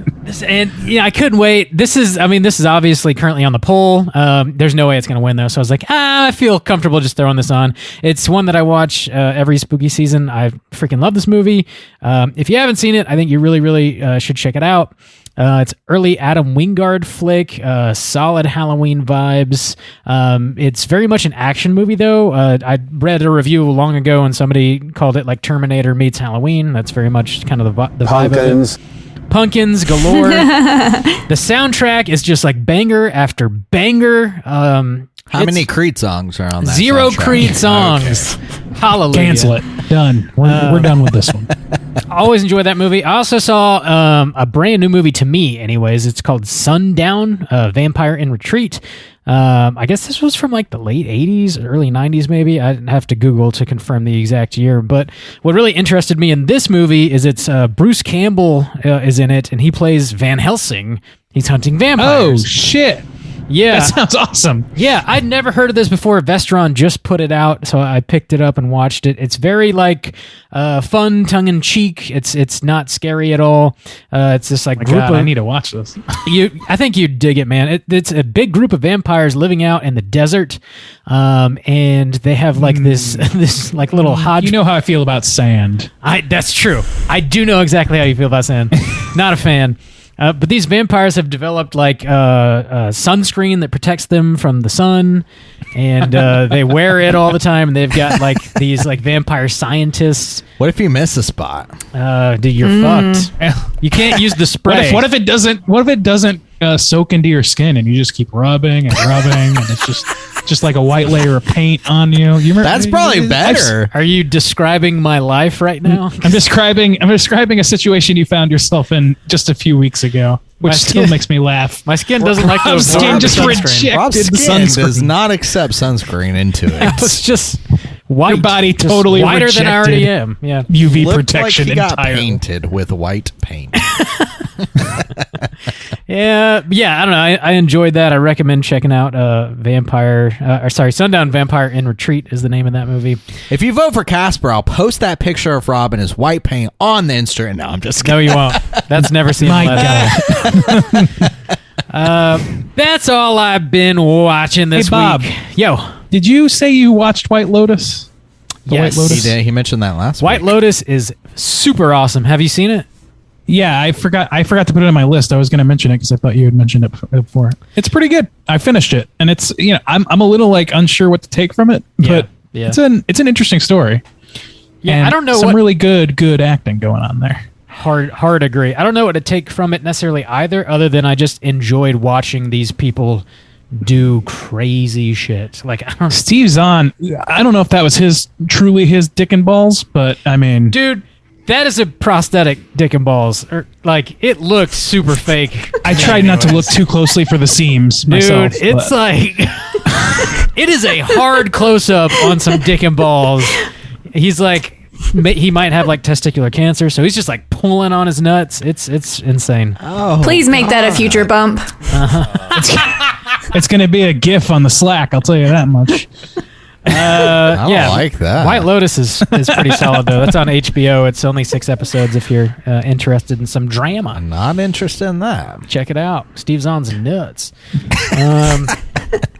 We got Nuts. we got one more segment to get into, and that is, of course, our Hotline Screams. Hotline Scream.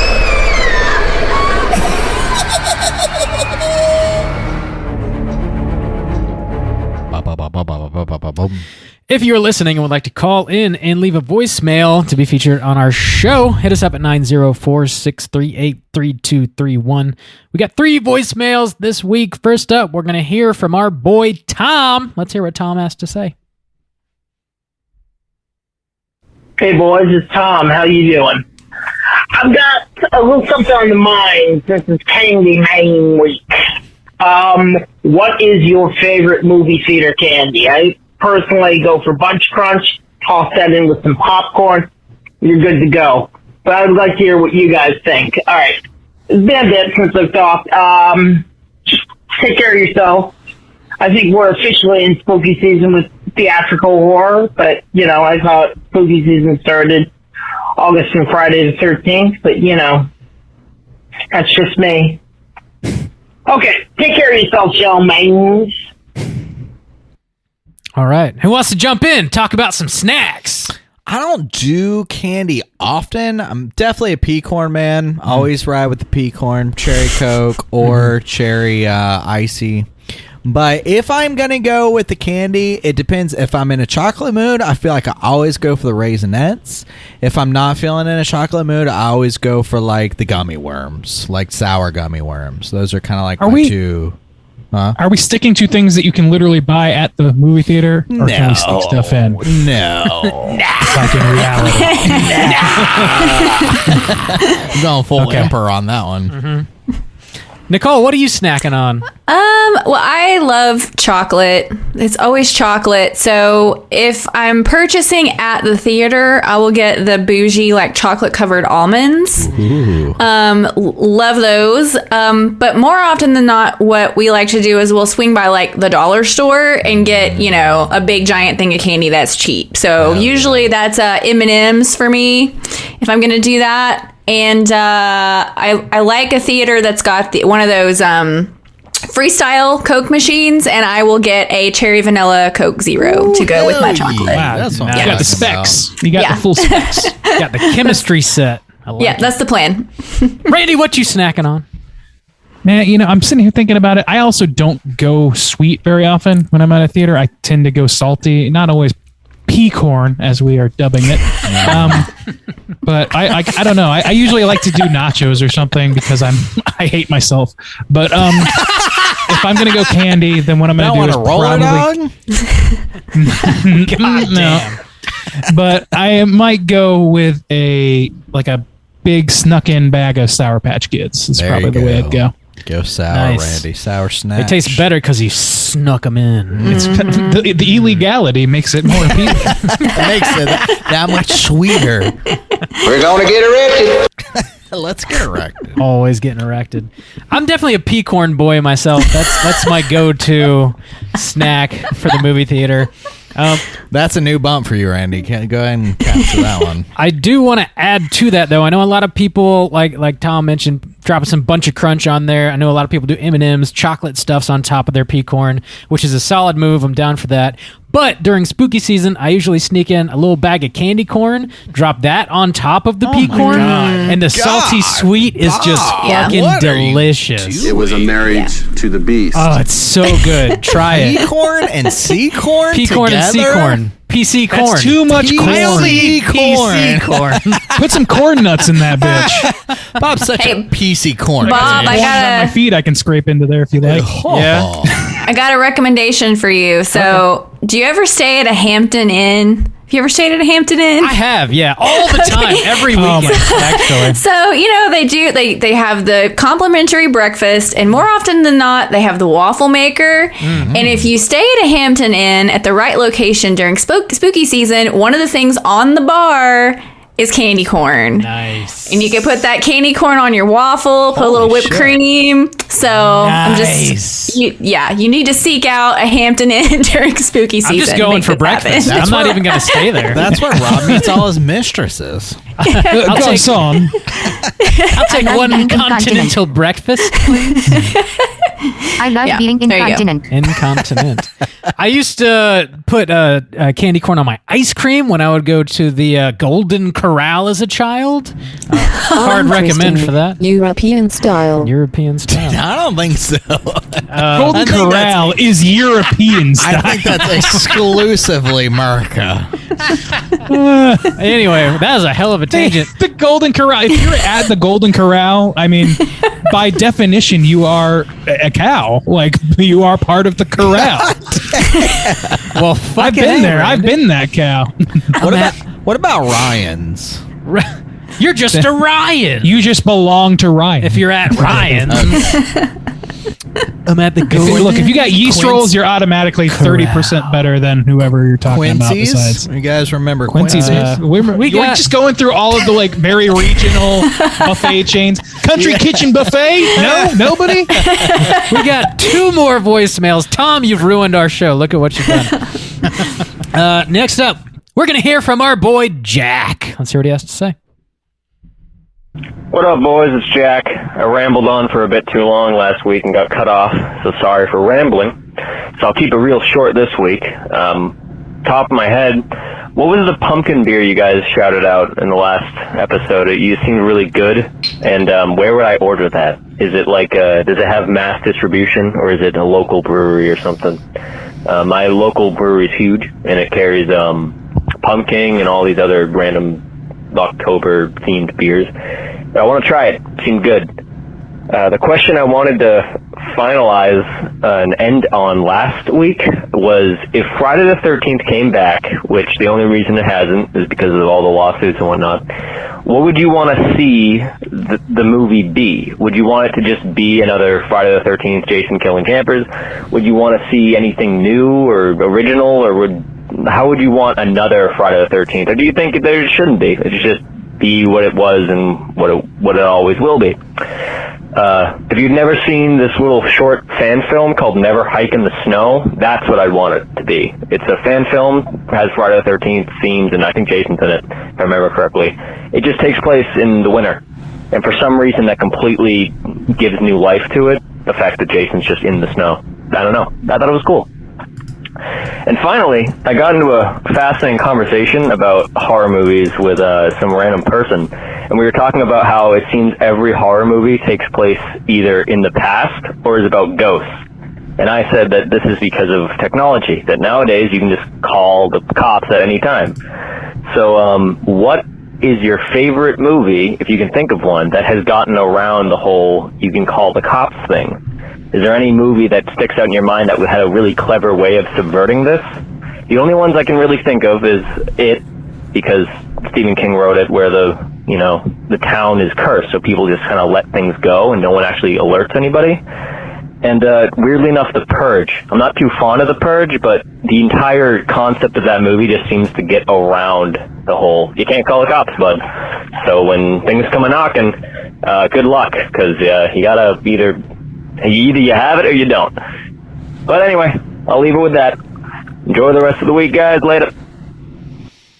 All right, I'll start off since he was asking about the beer. I have one here. I showed it on the behind the scenes, my guy, but I'll mention again. It's from Heavy Seas Beer, which I'm not familiar with them. It's not a local thing. I picked this up at the ABC, the liquor store. It's the first time I've ever seen it. Nobody else had seen it before either, but it's called the Greater Pumpkin.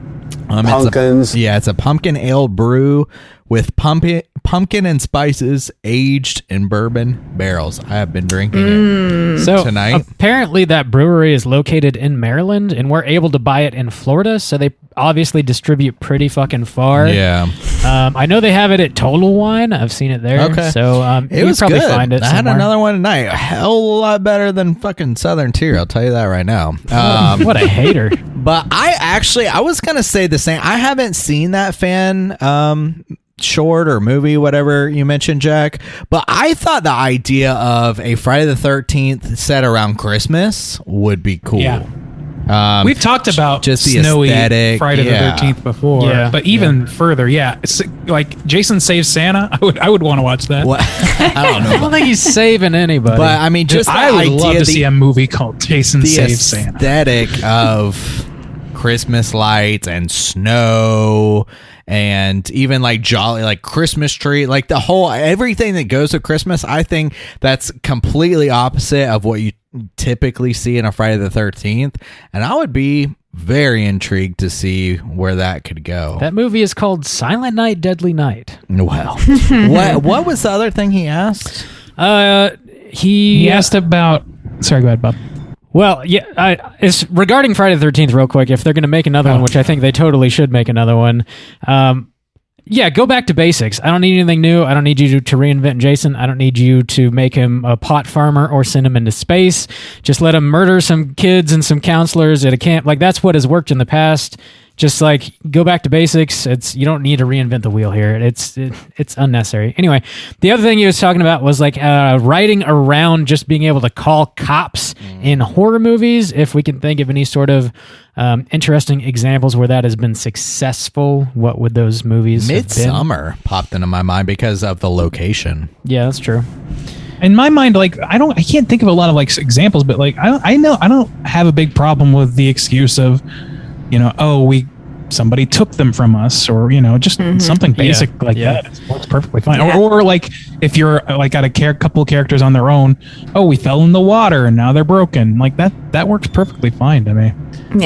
I was thinking about The Strangers, because they're kind of in the middle of nowhere, and they're already distracted because they're having their own crisis, and then of course the assailants like just take out all their methods of communication, and it works fine. There is one that I can think of off the top. Or actually, now that I'm thinking about it, is fucking Fear Street franchise. At least in the '94 edition, there's ample reason to call the police in a normal situation, but the police are not. They only interact with the shady Sunnyvale. No, the other one. Shady Grove. Shady Side. Oh, Shady Side. Shady Side. They only interact with the Shady Side citizens in a negative way, so they don't want to call them, which is kind of playing into the whole thesis statement of the franchise, I think. So I think that was pretty clever because it factors into the narrative in a way. Like, they don't want to call the police because they don't trust them, period. Yeah, The Strangers was my thought exactly, Nicole. It's a solid example of it. But like, if you live in like way out in the boonies, like if you call the cops, it's going to take them how long to get there? So like, what is even the point? But yeah, solid questions, Jack. Thanks for calling in. Hope all is well. Last but not least, we're going to hear from Cole. Let's hear what Cole has to say. Hey guys, Cole calling. I'm just calling in about the Friday the 13th episode, the advice you guys gave me. I wasn't expecting such a solid answer, so I really appreciate that, and I think I'm definitely gonna strap in for the long haul and do what you guys suggested. And I guess the other thing, especially when you guys started doing Malort shots, I thought I was just going to get a ridiculous fucking answer. But speaking of Malort, so So to be fair, I've never drank Malort. I don't think they sell it in, at least Manitoba, Canada. I don't know if they sell it in other places in Canada. But anyways, so I don't really know how heinous and like dreadful it really is. But for everything, I mean, I've had some pretty gross shit, and this has worked for that. If you have pickle juice as a chaser, and if you have the equivalent amount of pickle juice of what you just drank, the second you swallow the pickle juice, the aftertaste is gone. So I think you guys need to grab a jar of pickles, grab another bottle of Malort, and test this theory for us. And then let us know what you find out. So thanks. Bye. We'll test this theory in November. That sounds like it sounds like you're at serious risk of compounding your pain. Is what I'm hearing. I mean, it makes sense though. I actually love dill pickles, so Same. I would be probably okay with that, and it makes complete sense because it's such a strong, potent. It makes a kind of sense, but Malort, having drank it several times now, I don't know if it's possible to I don't think holy water would chase it. I don't think there's anything that chases that shit. It is heinous. I could it when tastes you mentioned the name of Malort, the taste kind of popped up into my mouth. That's how strong it is. It's still in there. It doesn't go away. He summoned Malort. He did, yeah. You say Malort 5 times in the mirror. Yeah. And then you're dead. Oh, Malort. Generational trauma. Malort. Oh, Malort. Oh, my Lord. I don't think that's how you say it. Oh, my Lord. Just the hoe is editorializing. Pickle juice. And what was it? He mentioned that we gave him good advice, but I can't remember what advice we gave him. It was my good advice. He was talking about his wife and child did not like horror films, and I was talking about spooky season's coming up. You got to start off with the Kids Horse, some Casper, some Hocus Pocus, those kind of things, and then kind of slowly build up, throwing some Alien in there, build in some sci-fi, and then just it's a 12-month program. It's quite a leap from Hocus Pocus to Alien. Well, I'm just saying, Martyr. I'm talking about a slow build here. I know what you're doing. Corrupting America's youth. Yes. Yeah, I'm down to drink some pickle juice. I fucking love pickles. Me too. That would be a treat. Not butter pickles. Fuck them. Just all of them. I like me some gherkins personally, but we know you do, Randu. I like me the gherkins. Randy's the gherkin kind of guy. I like a gherkin with a merkin. Oh yeah, sweet.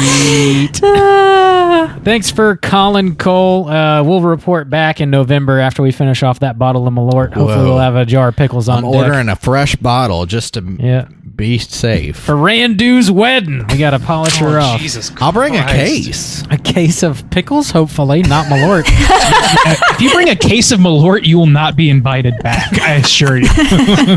Too late. We're bunking up. Thanks for calling, Cole. Again, if you're listening and want to hit us up and leave a voicemail to be featured next week, you can do so at 904-638-3231. Again, Nicole, thank you so much for sitting in with us this week. It's always a pleasure having you on. And again, feel free to plug Light and Shadow. Remind people where they can find your show. Yes, so it's Light and Shadow, a horror podcast. You can find me on pretty much all the podcatchers. I'm also on Facebook and Instagram.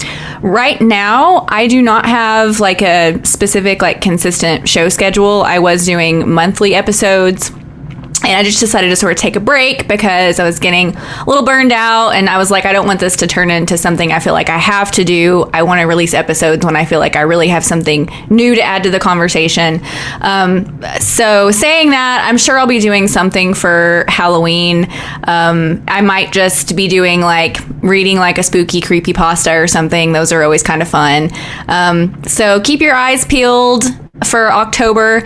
And then also, I'm making a trip to Central Florida in October, and probably am going to Spooky Empire. It just kind of depends upon, of course, the climate and the COVID numbers and all that. But if I do make it to that, I have a friend who I'm meeting there, and so she and I will probably do a little bonus episode about our time at Spooky Empire. So keep your eyes peeled for that. Awesome. Well, next week we're going to be back with a brand new show, and as luck would have it, we're actually going to be getting into your Patreon pick, Nicole. Ooh. Do you care to tell us what we're going to be talking about next week? Sure. You guys are going to be watching the new French extremity gem, Calvaire. Ooh, why'd you pick that one, Nicole? I've only seen it one time, and it was a really long time ago. In my early 20s, I kind of went down a rabbit hole of weirdness, and New French Extremity is a big part of that. And Calvaire was one of those. Calvaire was one of those weird little kind of off the beaten path. People sort of talked about it, but most people I know haven't seen it.